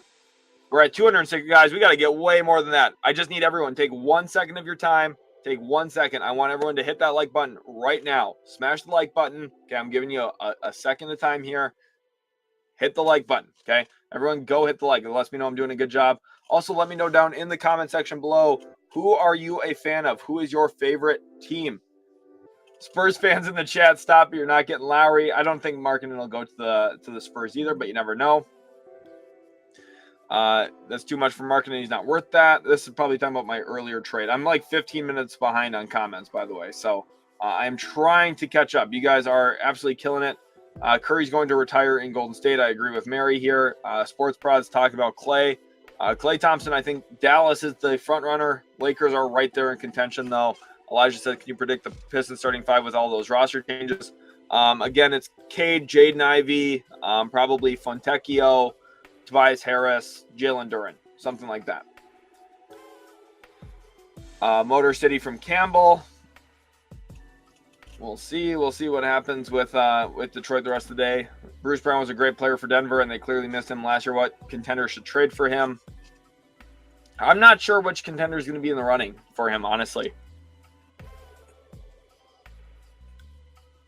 23 million is interesting. Basketball Guy says, boom, let's go Wolves. Talking about the Garza signing. Garza for G League MVP. Garza's a beast.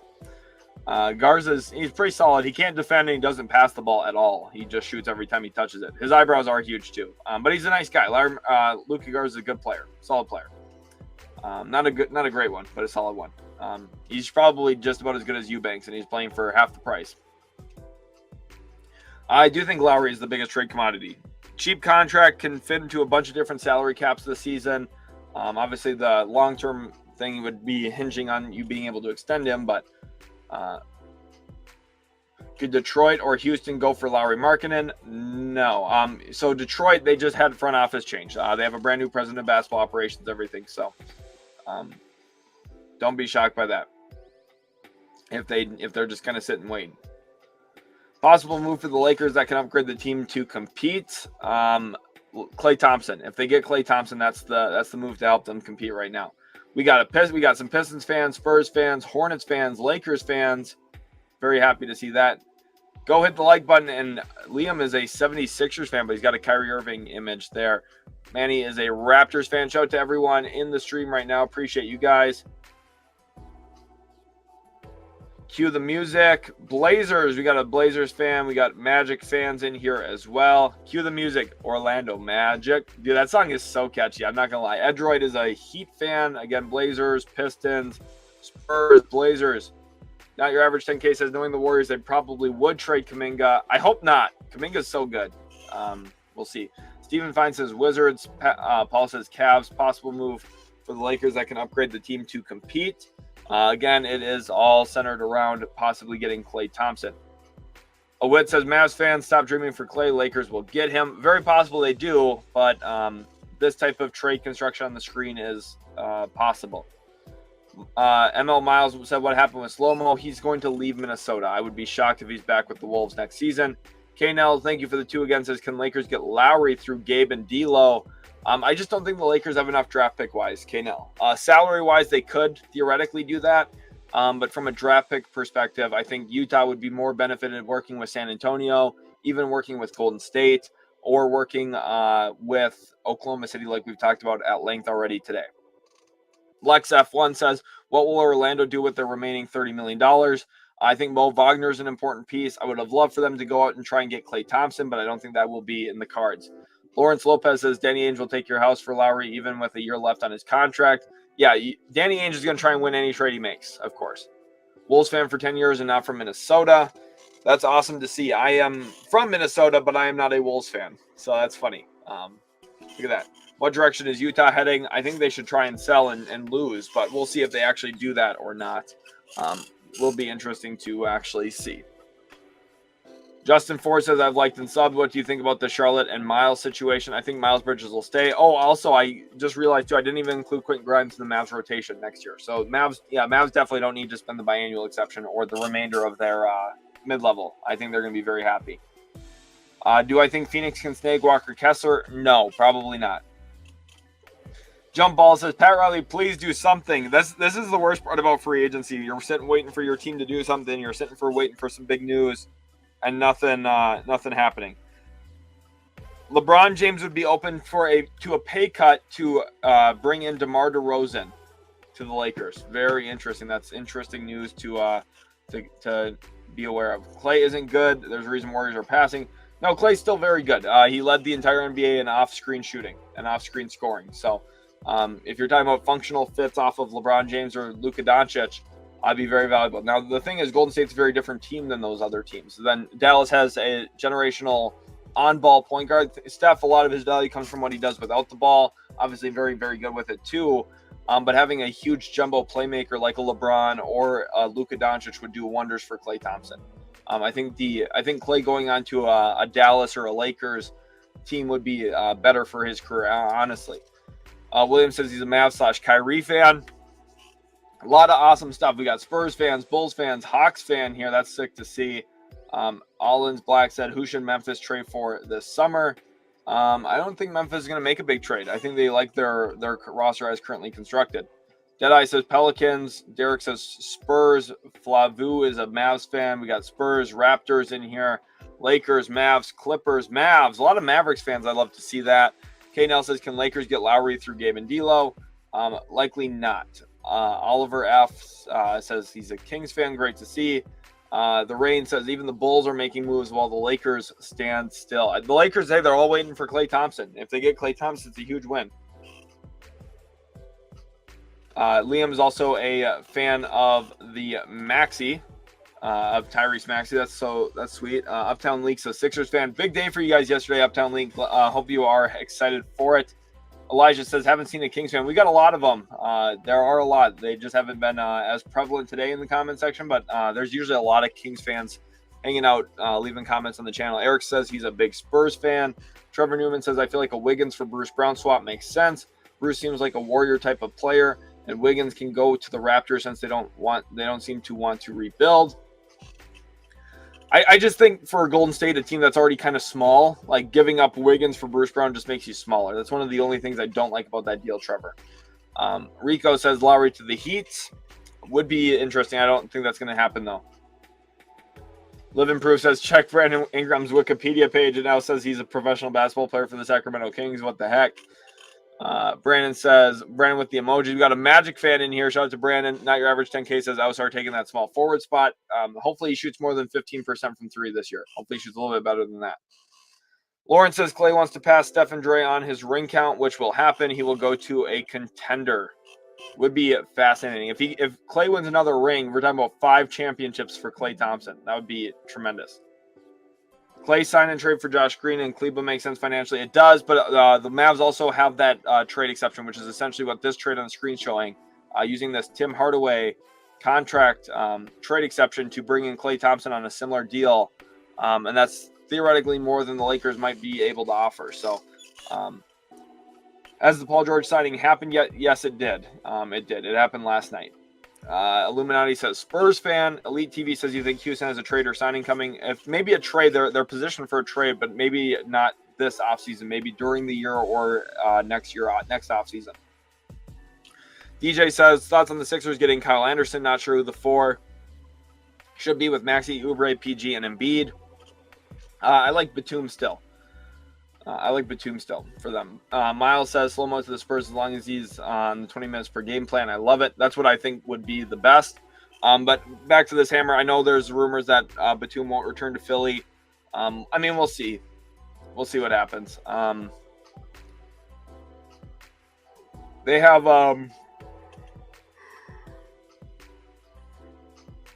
the mid-level yet, I think, right? So they could theoretically go out and try and get somebody. So we'll see what happens.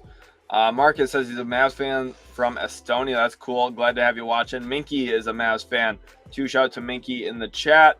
Joshua says Nets fan from London. Very cool to see. Brett Van Vliet says if you're the Spurs, would you rather bring in Batum or bring Slow-Mo back? I'd want both of them, to be honest. You probably bring Slow-Mo back on the mid-level and you get Batum on the minimum, I would expect, or maybe the biannual exception. Both of them would be good for San Antonio. Bringing, I think, just some veteran win-now players like Batum, Slow-Mo, and Chris Paul would really help kind of change how we view and how the media especially views San Antonio around Victor Wembanyama. It would give them a big step forward, honestly. Oliver says, can you explain why people are so excited about Klay outside the name? He's been horrible post this injury. He can't guard anyone and his shot isn't as consistent. I don't agree with that. He shoots some of the most difficult shots in the league. And sometimes that leads to really bad situations. And that leads to some really bad shooting nights. But he shot 39% from 3 this past year again. Which, if you look at his career, here's the numbers percentage-wise from 3 by season. Since his rookie year: 41, 40, 41, 44, 42, 41, 44, 40, 38, 41, 39.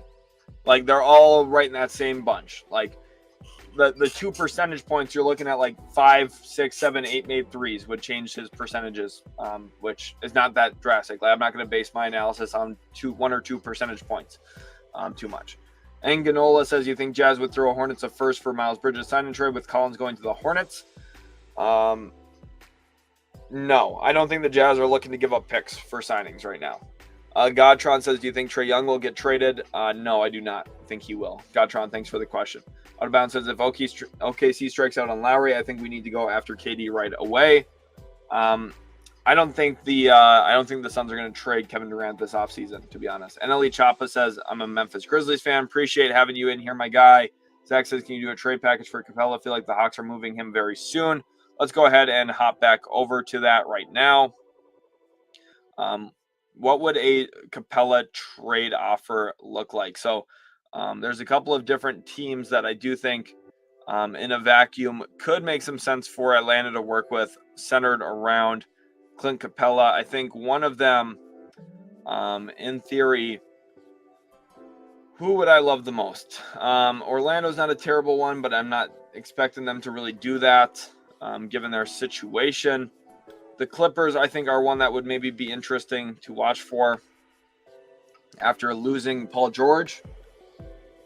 Like, they have this PJ Tucker contract, but the issue is if they're second apron, which they're not second apron anymore, actually, so they can actually aggregate salaries. So this is where maybe like a Russell Westbrook. Let's get Denver in here as a third team. This is interesting. Denver, they don't have a trade exception. Okay, so we need a cheap player, like Zeke Naji could go out the door here. Let's do that. Zeke Naji to the. Well, actually, no, they salary dumped Reggie Jackson, right? Where did they dump Reggie Jackson to the Pistons? I think they did, right? So this is gonna say failed, but let's just add the 14. Let's just get Detroit in here. They dumped into Detroit, right? Or am I losing my mind? I don't even know. I think they dumped into Detroit with a couple of seconds. So this was like this second rounder maybe, and this second rounder, and like this second rounder, sure, whatever. So that goes to Detroit. In return, now this is where Russell Westbrook goes to the Nuggets. Okay, PJ Tucker is going out, and this is where Capella would maybe slot into LA. And they still need to send some more salary out. So maybe this is back to Atlanta, Bones Highland. Something like this could be interesting.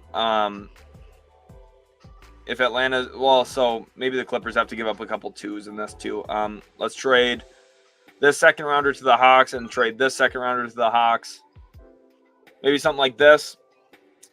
I don't know. I just threw this together. 2 second rounders, Tucker's contract, Bones Highland in the deal. He's probably the most valuable asset back for Atlanta. The Clippers get Capella as a backup center behind Zubats. A lot of money for this year, but maybe they could extend him long-term for cheaper.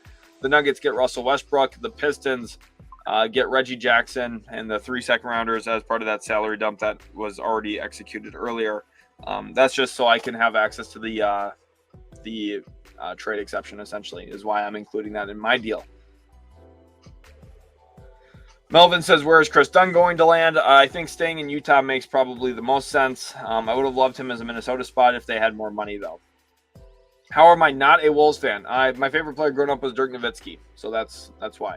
I love Dirk. Jay Peach says, do you think the Blazers trade Anthony Simons and Jeremy Grant this year? Maybe during the season for Jeremy Grant, or maybe next offseason for Simons or Grant. Not soon.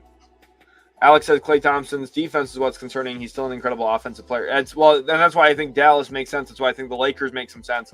They have a lot of size and length behind them. The Lakers still have LeBron, Anthony Davis. Theoretically, they might add a center. You never know. And the Mavericks have Lively, PJ Washington, Daniel Gafford. So they have shot blocking, rim protection, athleticism behind him. Rab says DeRozan on the Lakers would be nice. He's a consistent bucket. Do I have any potential Brook Lopez trades? It's not really easy to find one, to be honest, Clutch. So not really great. Klay had 0 points in his last game. No one wants that. Wait until you find out that one game doesn't dictate the entire guy's season. I know that was a national TV game. I know that's the one most people saw. But if you have League Pass and you watch a lot of games, you'll know that Klay Thompson's still pretty good.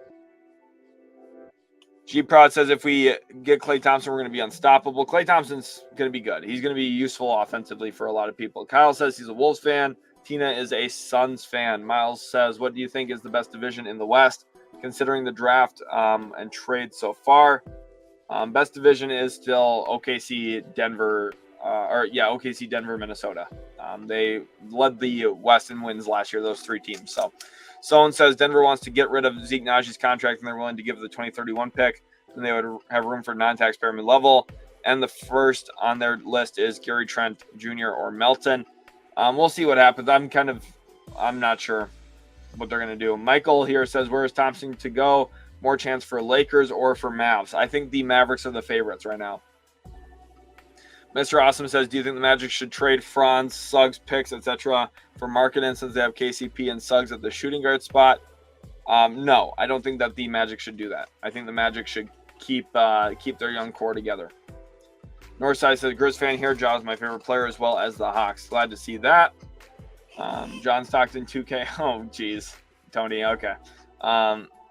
Michael says, do you think that rumored 4 for 70 contract the Mavs can offer to Klay is fine? It's a really long deal for an older player. I think it's fine. That's $15 million a year. That's cheap. It's very cheap. Tyrone King says, is Grant from the Blazers getting moved? I don't think this offseason. I'm just not sure who's going to want him. G1BG says, from Germany, so a Mavs fan first, but want to see Orlando do well in the East. Hey, you got the Wagner brothers. So, Orlando's got some real excitement for you, obviously, too.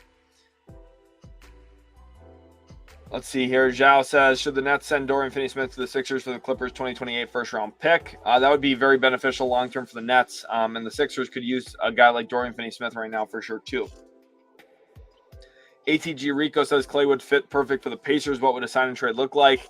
I don't think the Pacers are going to get involved, honestly. I just don't see a way that they're going to be able to make something like that work.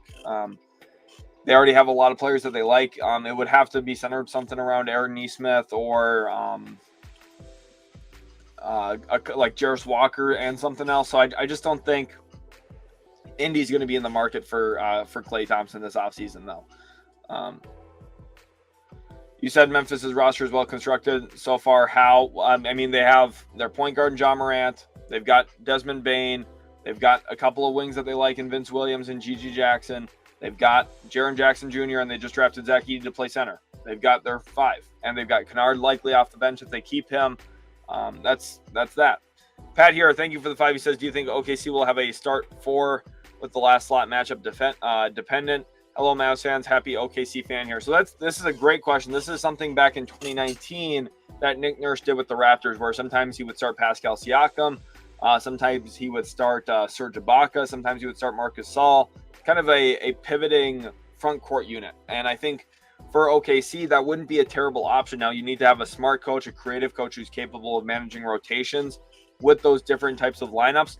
But Pat, that's a fantastic question. And I think, like, if you're looking at it with the starting four being Dort, Shea, Holmgren, and J-Dub, and then your pivoting starters are Caruso and Hartenstein, that's not a bad idea at all. They have 6 really good players. So they could theoretically flip based on lineups and based on matchups. So it'd be very fascinating to see how they go about doing that and if they do that. So we'll see how they exactly play that way. But I would be very fascinated to see if that is a thing. That's a great question, Pat. John says 76ers fan all day, going off 1 hour of sleep, went to bed 20 minutes before Paul George. No, what a disaster. You missed out on the hype when Paul George signed. I'm sorry about that, John, but very happy for you today. It's been a great day for Sixers fans, I'm sure. K-Land here says OG Sonics fans, so Thunder up. Can't wait for Seattle to come back, though. Expansion in this era is going to be so dope. I'm so excited for expansion.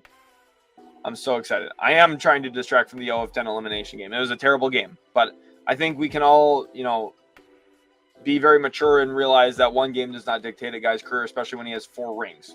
So, and the thing is, I'm not trying to overrate Klay Thompson. Like, he's still the 4 championship player. Like, he has taken steps back defensively, especially. But if you're getting him near the mid-level exception price, oh my God, that's a steal. Like, he's still an elite shooter. So, Joyaski says, where is Lauri going to go? If he goes anywhere, my prediction is going to be Oklahoma City. Next year, Knicks will be 2025 and 26 champs. Here said OKC adding iHeart makes them favorites to come out of the West. I'm not exactly sold on that. I still think that they, if they get Lauri Markkanen, I'll be sold. Grow Busy and says, what do you think the next step for the Pacers should be to get to the top of the East? They're set up to make another trade this season at some point. They're set up to bring in another big name. They've got tradable picks. They've got Obi Toppin's new contract, which will be tradable. They got Neesmith's contract. They've got Andrew Nembhard will be on a new contract at some point soon. They've got all of these guys who are going to be very tradable.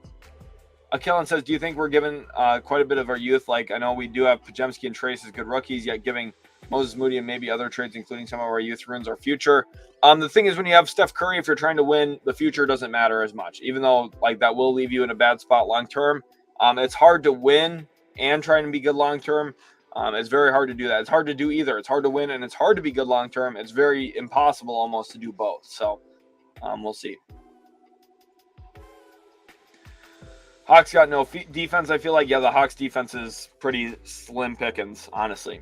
Sports Production says, what team do you think Russ, KD, and DeMar will go to? Right now, the rumor for Russ is Denver.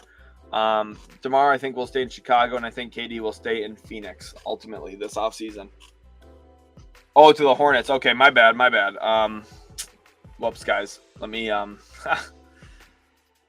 you tell my brain is fried? Sorry about that. Let's go to Charlotte here. So this would be Reggie Jackson to Hornets. It literally doesn't change anything in our deal. This is still essentially the deal. I will be back in just 1 second, everyone. Hold on here. I'm going to do a quick little 30-second count.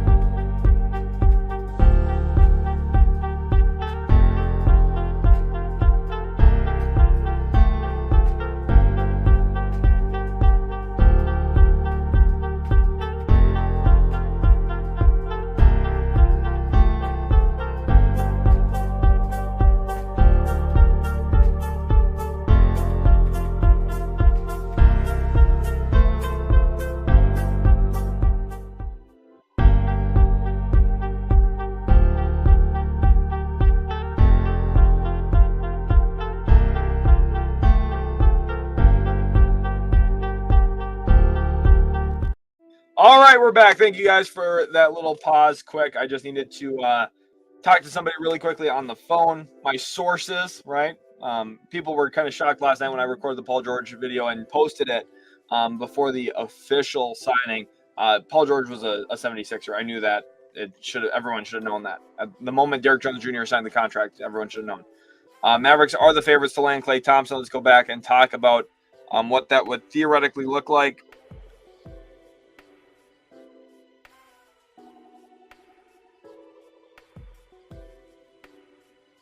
Jake Fisher has a tweet. Actually, let's cover that right now. Let's go over to Twitter. Again, links in the description for my Twitter if you want to go give a follow over there. Really appreciate you guys. A lot of crazy stuff. Here is a question. Lakers are expected to show interest in DeMar DeRozan. We'll see what happens. I want to get over to Jake Fisher. There he is, Jake Fisher.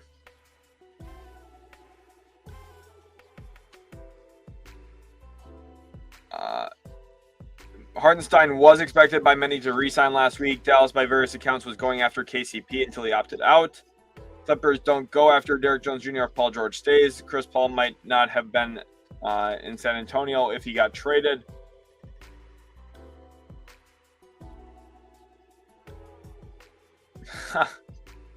Getting paid regardless, says.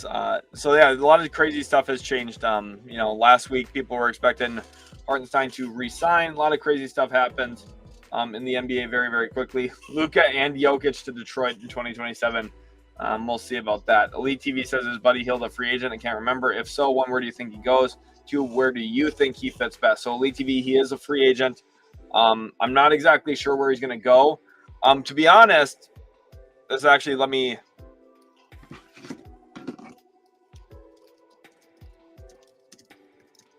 what are the odds Buddy Hield goes to either Dallas or the Lakers, depending on which one of those two teams don't land Klay Thompson?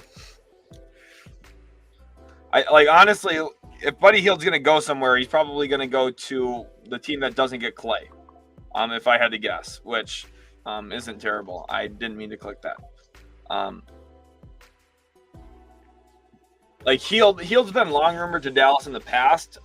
So let's say you strike out on Klay Thompson. If you're still looking for a shooter, that's where Buddy Hield makes some sense. So something like that would be very fascinating or interesting. What would I do if I was the Oklahoma City GM? I would trade right now for Lauri Markkanen. I would go get Lauri Markkanen and try and win a title this year. It's hard to do. It's hard to push your chips in and say win, but OKC has so many chips that they would be in a spot to theoretically win. Real Ruben says, do you think that Trae Young will stay a Hawk? Spurs sign Chris Paul. There's no need for the Spurs to get another point guard. I think Trae Young will stay in Atlanta. I've been saying that for a while. I think Trae Young is going to stay with the Hawks because I think that the Hawks internally, I think their ownership really likes Trae Young. G Master says Klay is coming to the Clippers. It's over. We'll see. We'll see. I'm not sure if the Clippers are going to be the team for him.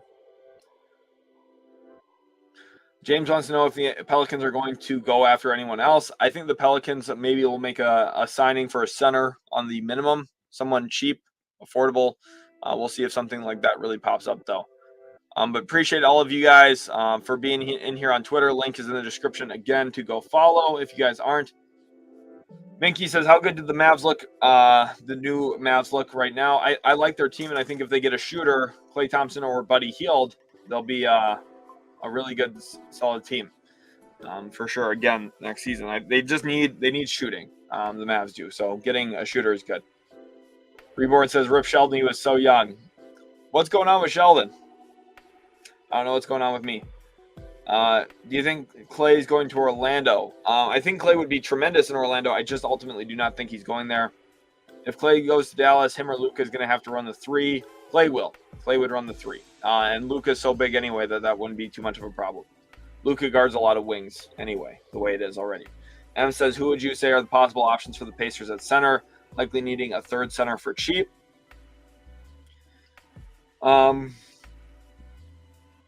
Looking at the let's pull up the free agency list quick and look at some options. Like Wiseman's out there if they're looking for a former lottery pick. That's something Pritchard does quite a bit, honestly. Cody Zeller could get a really cheap veteran option. Bill McGee could get a cheap veteran option. Achua, who I've talked about a bit. Boban Marjanovic obviously has a relationship with Rick Carlisle. Wouldn't be a terrible situation for a third big. Thomas Bryant.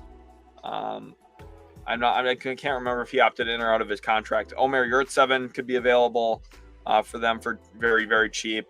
There's a couple of veteran options that are just backup level. Akillen says, as I love Steph and I want to do as much as possible with him right now, don't you think compared with other Western Conference teams, we don't have much of a chance? Would we have a better chance at our future? Yeah, I mean, yeah, but like the issue is organizationally, it's hard to admit that, and it's hard to tell Steph, yeah, I know you're the best player in our franchise's history, but we're not going to try and win right now with you. Like, that's just very difficult to do. B says Dallas can't go for Buddy Hield because they don't have the mid-level exception anymore. No, but it would be a sign and trade B. They would work out a sign and trade with Philly, essentially. So that's what would have to happen. And like the other, this is why like this is important. This is still moratorium. Like they could, in theory, pivot and make a sign and trade with New Orleans around Najee Marshall, and then keep their trade exception, or use their trade exception and then keep their mid-level. So that's just like not true, because they can technically still make something work, because it's moratorium, and that the whole point of moratorium is to give teams time to figure it out. What should the Warriors do? It's going to center around, it's like, it hinges on what they do for Klay Thompson. Like, I need to know what they get for Klay Thompson before I know what they can do after that. To be honest, I don't really know. Like, a trade for Markkanen would be awesome, but it's going to give up a lot. So, shout out to everyone in here right now. That's, all right. This guy is going to get banned. All right. Sorry about that one commenter. He was banned, so taken care of. Op says, Pistons fan, shout out to you, Detroit fans. Appreciate you guys. They can't do a sign and trade because Philly declined Hield's bird rights. So again, this is what I'm saying is, like, I'm saying sign and trade with Najee. Like, this comes back to what I tweeted yesterday. Let me go pull it up about Derrick Jones Jr., which I still think they could have done in a vacuum, but they didn't.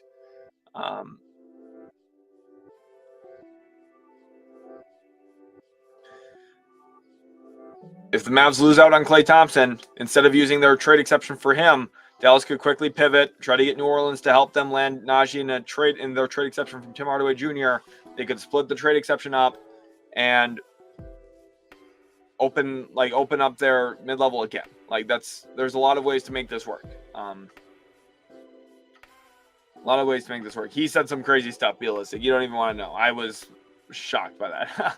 B-Dog says, as a Jazz fan, what kind of value does Clarkson have? Not much. Second round pick, maybe 2 second rounders. He's not very valuable on the market. Tough loss for the Knicks. Big gains for OKC. Definitely title contenders. Yeah, they're close last year. Bryant and Zeller are, yeah, that's a great point too, Zach. Especially Zeller just feels like he's going to be a pacer. I don't even know. It just feels like that's going to happen. Wee says, where do you see the Nuggets? What do you see the Nuggets doing? Maybe that's where a Russell Westbrook move happens, just given their trade exception from dumping Reggie Jackson. Definitely a possibility. Klay Thompson right now, we're still waiting for what's going to happen with him. Out of Bounds says, by the way, you said you don't like the fit with iHeart. I don't think you realize how fatigued Chet was in that Mavs series. Grabbing iHeart helps Chet. It's just like, it's not, this is the thing. Like, this needs to just be said. I don't care about if Chet Holmgren's fatigued. I don't care if Chet Holmgren's tired. You don't pay $29 million for someone to not play with the guy. If you're paying him to only play when Chet Holmgren's out of the game to keep him not fatigued, like, the issue is if Chet Holmgren regresses next year efficiency-wise because he's now getting guarded by power forwards all of the time instead of centers, that will be a problem. Okay? That will be a problem. Liam says, is Taj Gibson still in the league? I asked this question a few times. Taj Gibson, I mean, he was on a roster last year. I don't think Taj Gibson will be on a team this year, though. Tyrone King says Atlanta seems like a very poorly run team. Just a lot of messy stuff going on in Atlanta. Johnny says, what will the Kings do apart from maybe Brandon Ingram? I could see them as a like a Tyus Jones line. Well, actually, no, they drafted Devin Carter, so they're not going to be in on Tyus Jones. Robert Covington could make sense. Nick Batum could make sense for them too, although Batum probably won't go there. I think Covington maybe would. Miles Bridges in a vacuum makes sense if he wasn't the human being he is. Yeah, it's kind of the forefront for me on what I could see for them. Like, Trendon Watford wouldn't be like a bad cheap option to get. KJ Martin's athleticism. Haywood Highsmith would be. I would love Haywood Highsmith for Sacramento if they could get him. Hield won't sign for that cheap. He won't go to Milwaukee for the minimum like Malik Beasley did. Malik Beasley's another quality player that could sign somewhere for relatively cheap. If the Mavs did use their biannual exception, someone like Malik Beasley would make some sense. Biggest boss Trill Farrell says, "Oh, it's definitely happening. My bet is Dallas. We'll keep our eyes on what actually happened." He's got 14 followers, so not sure if I'm going to base my my info on his reporting there, but we shall see what actually happens. If you had the choice of Buddy or Klay for the next 3 years, who would you pick? Klay Thompson. He's bigger, shoots, I think, just as consistently, if not more, and he shoots harder shots. Davin says, "Who's your favorite team?" I'm a Mavericks fan. Yeah, he does have a different count, but all right. And he's getting blocked in this one, too. All right. Lewis says, "Sheldon, it does if you overpay, see Phoenix." I don't even remember what this is addressing. Probably some type of trade or something, but I don't know. If it was about OKC's situation is very, very different. Akillan says, "Also wanted to know, do you have any hot takes with this year's draft and any opinion on Melvin Ajinça? Would you have picked him with the rest of the players remaining, or did you think someone else?" I don't think the Ajinça pick was terrible. I would have probably taken Trenton Flowers at that spot, but Ajinça is interesting. Has some two-way wing potential. We'll see what happens. With this year's draft hot take, well, the Thunder got a player who I had 13th on my board, and they got him in the second round, so that was good for them. ITK says, "Woohoo, just saw you were live." Yep, been live here now for almost 2 hours already. Daniel says, "I think they fit well. Chet can play on the perimeter and space the floor and play roamer, helps out on defense." So this is the issue, though, is like, Daniel, think about how if you were trying to face Oklahoma City, let's say you're coaching the Dallas Mavericks, okay, the team that beat them in the playoffs, and you have Derek Lively and you have PJ Washington. Who are you going to put Derek Lively on? Are you going to put him on Hartenstein, or are you going to put him on Holmgren? And are you going to put PJ Washington on Holmgren or Hartenstein? The answer is you're putting your center on Hartenstein because he's not going to shoot as many threes. He's not going to shoot threes as well as Holmgren does. Like now, and then the issue is Chet now is facing, instead of a center, Chet now has to go against a quicker, strong, like a very strong PJ Washington. That's not a great matchup for Chet Holmgren. Even though I'm not the biggest PJ Washington guy, like, you don't want Chet Holmgren getting guarded by power forwards. That's the issue. That's not valuable, in my opinion. I took care of it, Liam. Thank you for being in here. G1BG says Tom Thibodeau is an active coach, so there is an 80% Taj Gibson will be back. That's a backup big man I could see the Knicks getting. iHeart will start. Chet will get more open looks with Shea and the iHeart screening or Mavs fan. You should know if our players could buy a shot, we would have beat y'all. Well, like I do know that, and I also know that PJ Washington had the best shooting stretch of his career. Like, I just don't think I don't listen. I think iHeart's a good player. I just don't think that this is the type of move that they needed to make. I think shooting is more valuable. Zach says Taj Gibson is inevitable, I fear. He'll find his way into a roster again somehow. The Knicks will probably happen. Do I think Bronny James will be the next Kobe? No, I think he's the next Michael Jordan. No, I'm just kidding. Bronny James, I think, can be a quality two-way player. We'll see what happens, though. Michael Orlando, thank you for the 5, says, Sheldon, make me a mod and I'll ban these guys for you. I need to figure out how to do that. I don't even know how to do that on YouTube, but I am planning on doing that at some point.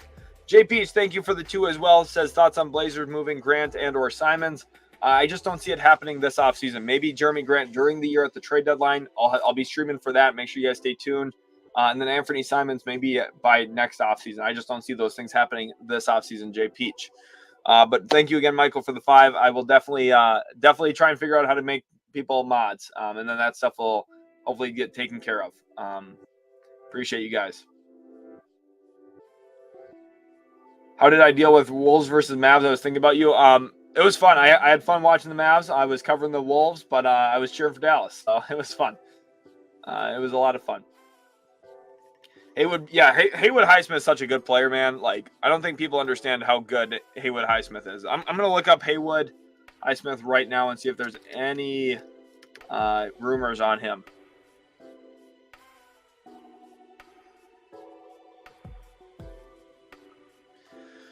I don't know.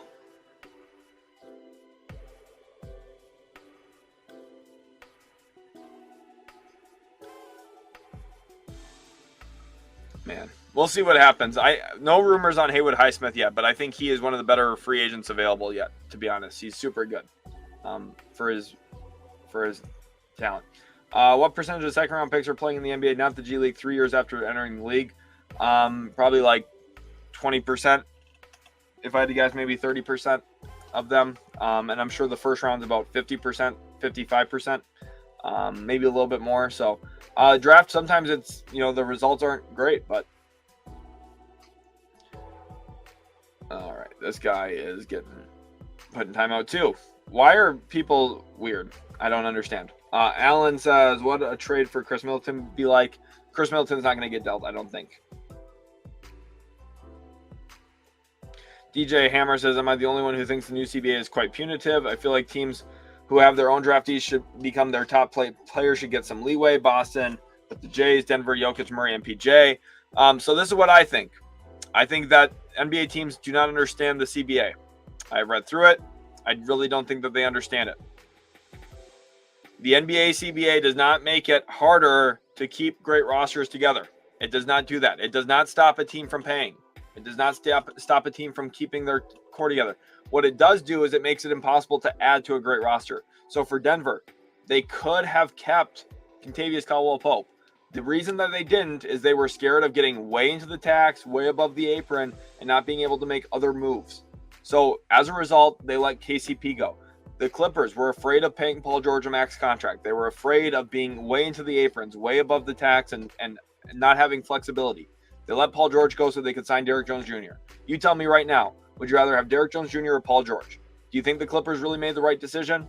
Do you really think that? Now, it doesn't mean that it won't work out for the Clippers. I think Derrick Jones Jr. is a solid player. I think the Clippers still have a good infrastructure in place with Kawhi Leonard, Ivica Zubac, James Harden, having Derrick Jones Jr. now, Norm Powell's still there. I think the Clippers do have still a good team with a very good head coach. But, teams are letting go of great players so that they can maybe sign decent ones. That sounds stupid to me. And they're scared of the CBA. They're scared of the new restrictions. So they're afraid to enter those restrictions. And as a result, they're losing talent. Okay. Teams are letting go of their cores to keep their depth. It's ridiculous. It shouldn't happen like that. It doesn't make any sense. It's honestly ridiculous.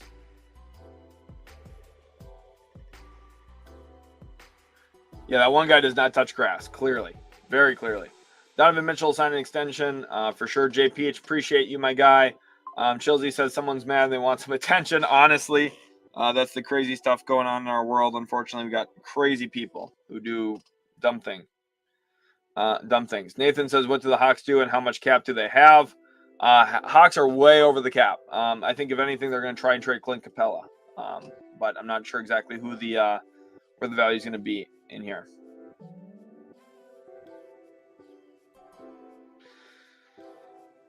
What's the word on salary dumps? Doesn't seem like a lot of salary dumps are going to happen yet at this point. What is wrong with these people? My goodness. This is crazy. Sorry, guys. I'm trying to take care of it. I'm trying to stay on top of it. Ashley, stay in the stream, please. Hopefully you hang out here. I'm trying to block them, but, if you leave, that's okay. Up to you. But I know a lot of crazy stuff. BMAX says it's also hamstrings flexibility once in the apron. You are locked in that position. You are, so teams are afraid of entering it, but at the same time, teams are passing up. Teams are passing up on their talent to keep flexibility, which seems wrong. I am going to make a video on this, Jacko. There's one team that's doing it right.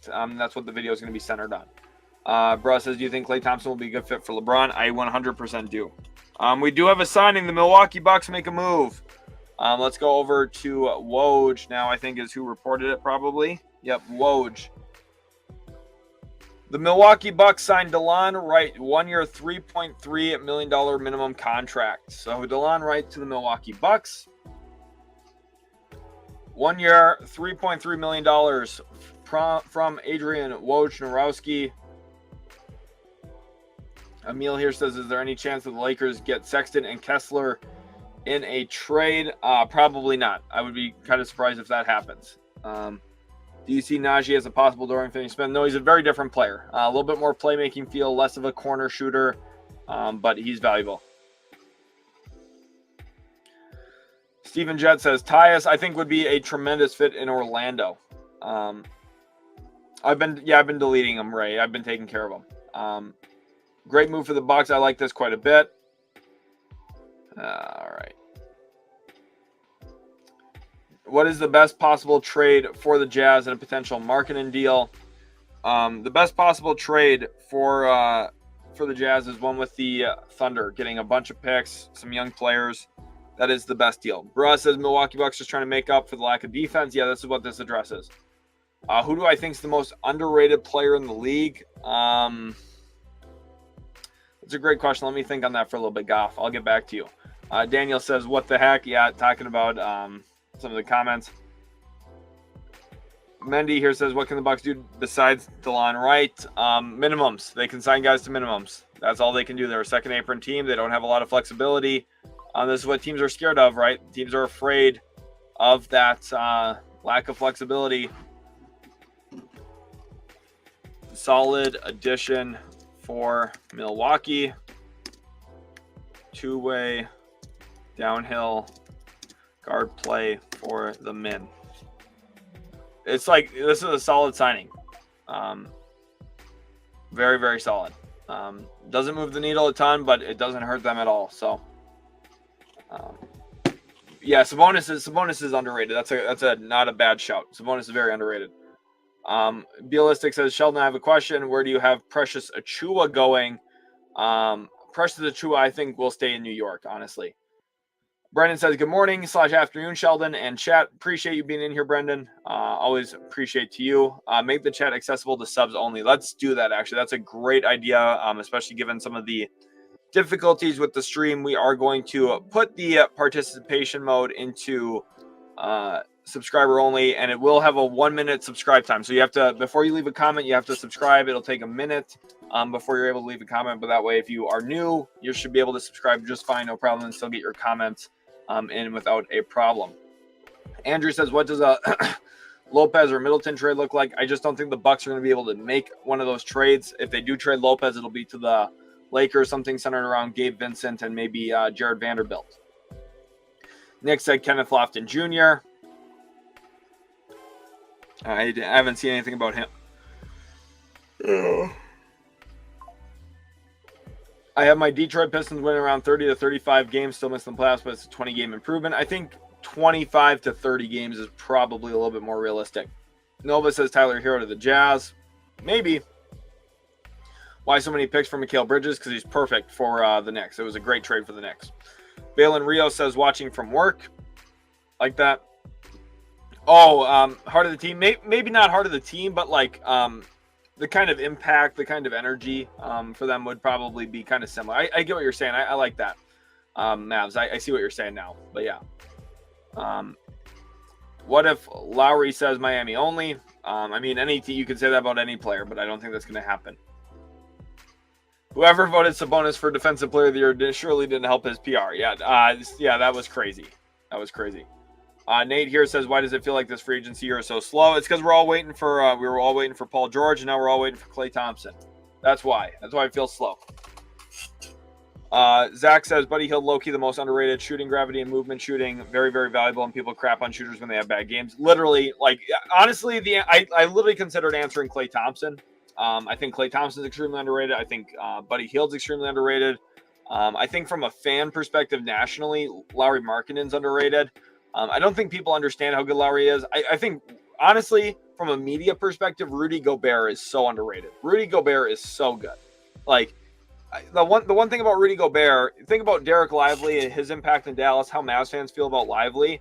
Like, Rudy Gobert is a way better version of that. The issue is he hasn't had a Luka Doncic to feed him lobs his whole career. Instead, he's played with Donovan Mitchell and Anthony Edwards, two guys who are scoring shooting guards. Like, it's a bummer, because if he had a true generational point guard, like, his career would look way different from a scoring perspective offensively. So I think Rudy's extremely underrated. Obviously, he's been very rewarded defensively, but he does a lot of stuff really, really well. Vladislav here says, what do you think of the Hartenstein signing for OKC? I don't have an issue with the contract. I don't have an issue with the years. I just don't think it maximizes Chet Holmgren, which is the one thing I don't like. But it could be worse. They could have signed Drew Eubanks today, so at least they're not Utah. Luckily, the Bucks have an extra roster slot this year. Mason says, do you think the Celtics bring back Tillman or he goes elsewhere? I think Tillman's going to be a huge signing for whoever gets him, because they're probably going to get him for cheap, and he's a pretty solid player. David wants to know a good trade for the Spurs to get Lauri. It's going to take a lot of picks and a lot of value, so probably not going to see anything good. I don't think the Spurs are going to trade for Lauri ultimately. The Knicks gave up their whole future. They are going to win 55 to 60 games next year. Okay, I would rather win 55, 60 games for the next. Like, I don't think people understand how good the Knicks are. Go look at their top 8 rotation. Go compare it to anyone else in the league. I guarantee you they have the best or among the best in the entire NBA for a top 8. They almost made the conference finals last year with OG Anunoby hurting out. Julius Randle was out. Mitchell Robinson was hurt. Obviously, he gets hurt a lot. The Knicks go into next season with Brunson, DiVincenzo, Hart, Mikal Bridges, Julius Randle, OG Anunoby, Mitchell Robinson. They still have Deuce McBride right now. Like, that team is loaded. They are so good. I don't think people understand at all how good the Knicks are. I think Miles Bridges is going to stay put in Charlotte there, Lucas. Bosch here says, who do you think is a good fit that the Warriors should go and sign? Honestly, I would love to see them get Xavier Tillman. That would be fantastic. Let's see how many likes the stream's at now. Make sure you guys subscribe too. I'm sure some of you are brand new to the channel today. We just hit 27,000 subscribers today. You guys are the best. Let's get some balloons for 27K subscribers on the channel. That's incredible. 27,000 subs. And we're still counting. We're still going up. So make sure you guys hit that subscribe button if you are new. Most recent signing here is DeLon Wright to the Milwaukee Bucks. Honestly, a really solid get. You might have already talked about, but what are your thoughts on $29 million annually for Hart? It's a lot of money. It's more than I thought he would have gotten, but I think for OKC, they had cap space. There's really not a lot of risk for them making this type of signing, because they have the assets to trade him in a deal for another signing, for another move. Thoughts on Goga Bitadze to the Lakers if that were to happen? Bitadze is a really underrated free agent as well. I think he could be a very valuable pickup for a team. Skilled center, has really taken impressive strides defensively as well forward. So Brandon says, I think the Pistons not trotting out all bench lineups with maybe one NBA player is probably worth an extra 8 to 10 wins from last year. But I agree, 30 would be a win. Yeah, well, that's the thing. Like, first of all, not having Monty Williams is going to be a huge W. Cade Cunningham, it's just is like, if they were organizationally, we were a little bit more aggressive on trying to win this offseason, then I would have felt differently. The one thing is they pushed off winning a little bit by just taking in contracts and stuff for picks. So Ashley says, what are the Heat doing? Everyone is getting better but them. That's all right. Miami is one in a kind of tight spot financially, so that's partially why. But then also with that, the Heat just, I'm not sure what players were out there for them. They got Khalil Ware. I thought it was good for them on draft night. We'll see. Russ says the most underrated is Ben Simmons. Yeah, he's also the most overhated for no reason. He got hurt. Amit says, what if the Mavs fail to sign Klay, which player should be their alternative option? Buddy Hield, but they'd have to get creative. They'd have to work with New Orleans on a sign and trade to figure out that Najee Marshall deal. So it'd be a little bit different. Aiken here says Spurs should do more. Sports, obviously there's a guy in here that's been given problems, but I've been trying to take care of it. So let's do slow mode's a good idea too. Let's turn slow mode on here for just a little bit. We're gonna do a 30-second wait time. So once you comment, you can't comment again for 30 seconds. That's just to help deal with some of the the bots in here. These boys trying to turn my boy Sheldon Stream into a Diddy party. They're honestly trying. But yeah, slow mode is on now. Yeah, True Sports, I'll have to take care of the issue with that too is I need like the exact ad of people, and I can't see that on my end right now. So I'm gonna have to set that up with some of my mods itself. But yeah, slow mode was a good call. We got that on now. Liam says, I think the 76ers are going to be great and win a lot of games. I can't wait to watch them, and they're going to be a 3 seed. Only the Knicks and Celtics will be better than them. As much, I don't like that. Do you think that, if the Mavs don't get Klay, we're in big trouble? I wouldn't say big trouble. We still have Luka Doncic, but I think getting Klay is super advantageous. So I think if you can land Klay Thompson, that would be the best. Bummer because Lauri wants to be in Utah, which is a rarity, but I think the Jazz should focus on 2025 and 2026 draft. Bring a Boozer kid back to Utah.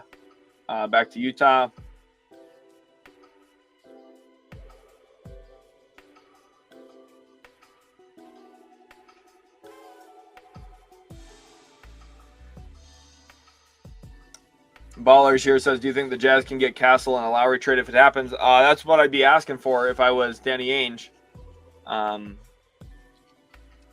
You edit how long viewers must be subscribed? They can send chat message. Yep, I got that turned on right now. So like the stream, guys. Everyone leave a like on the stream. Lunch break at work here for Unlimited. He's a big-time Washington Wizards fan. Shout out to Unlimited. Appreciate all of you guys so much for being in here today. Io is underrated, and Kobe White. Both of them are solid players for sure for Chicago. Hopefully, Bronny ends up being a good player. Trust the Buzz says, am I crazy for wanting the Hornets just to get rid of Miles Bridges and move on as a franchise? I know we're in a free agency destination, but tired of spending free agency waiting on Miles every single year. That's what happened. The last 3 years have been all about that for Charlotte, seeing what's going to happen with the Miles Bridges situation. So very fascinating. We're keeping our eyes, though, on free agency right now. I do think I am going to take a brief refrain from the stream here for just a little bit, especially given some of the issues with some of the bots being in here, some guys saying some stuff that they shouldn't.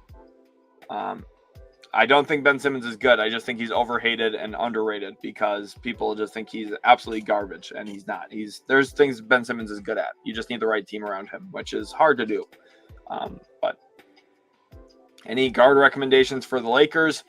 No, I like their current backcourt, and I think they're going to try and get Klay Thompson. So, Josh, until we know where Klay's going, I don't have a real recommendation for them. Goga would be fantastic. I think Mo Wagner will be back in Orlando. I don't love Dario Saric, to be honest with you. I think that getting Precious Achiuwa, I know they didn't give him a qualifying offer, but they could maybe agree to a minimum with him. So that's what I would look to do if I was them. Savion says, any news on Klay? Nothing yet. We're going to keep our eyes on it. I am going to take a brief pause here from the stream.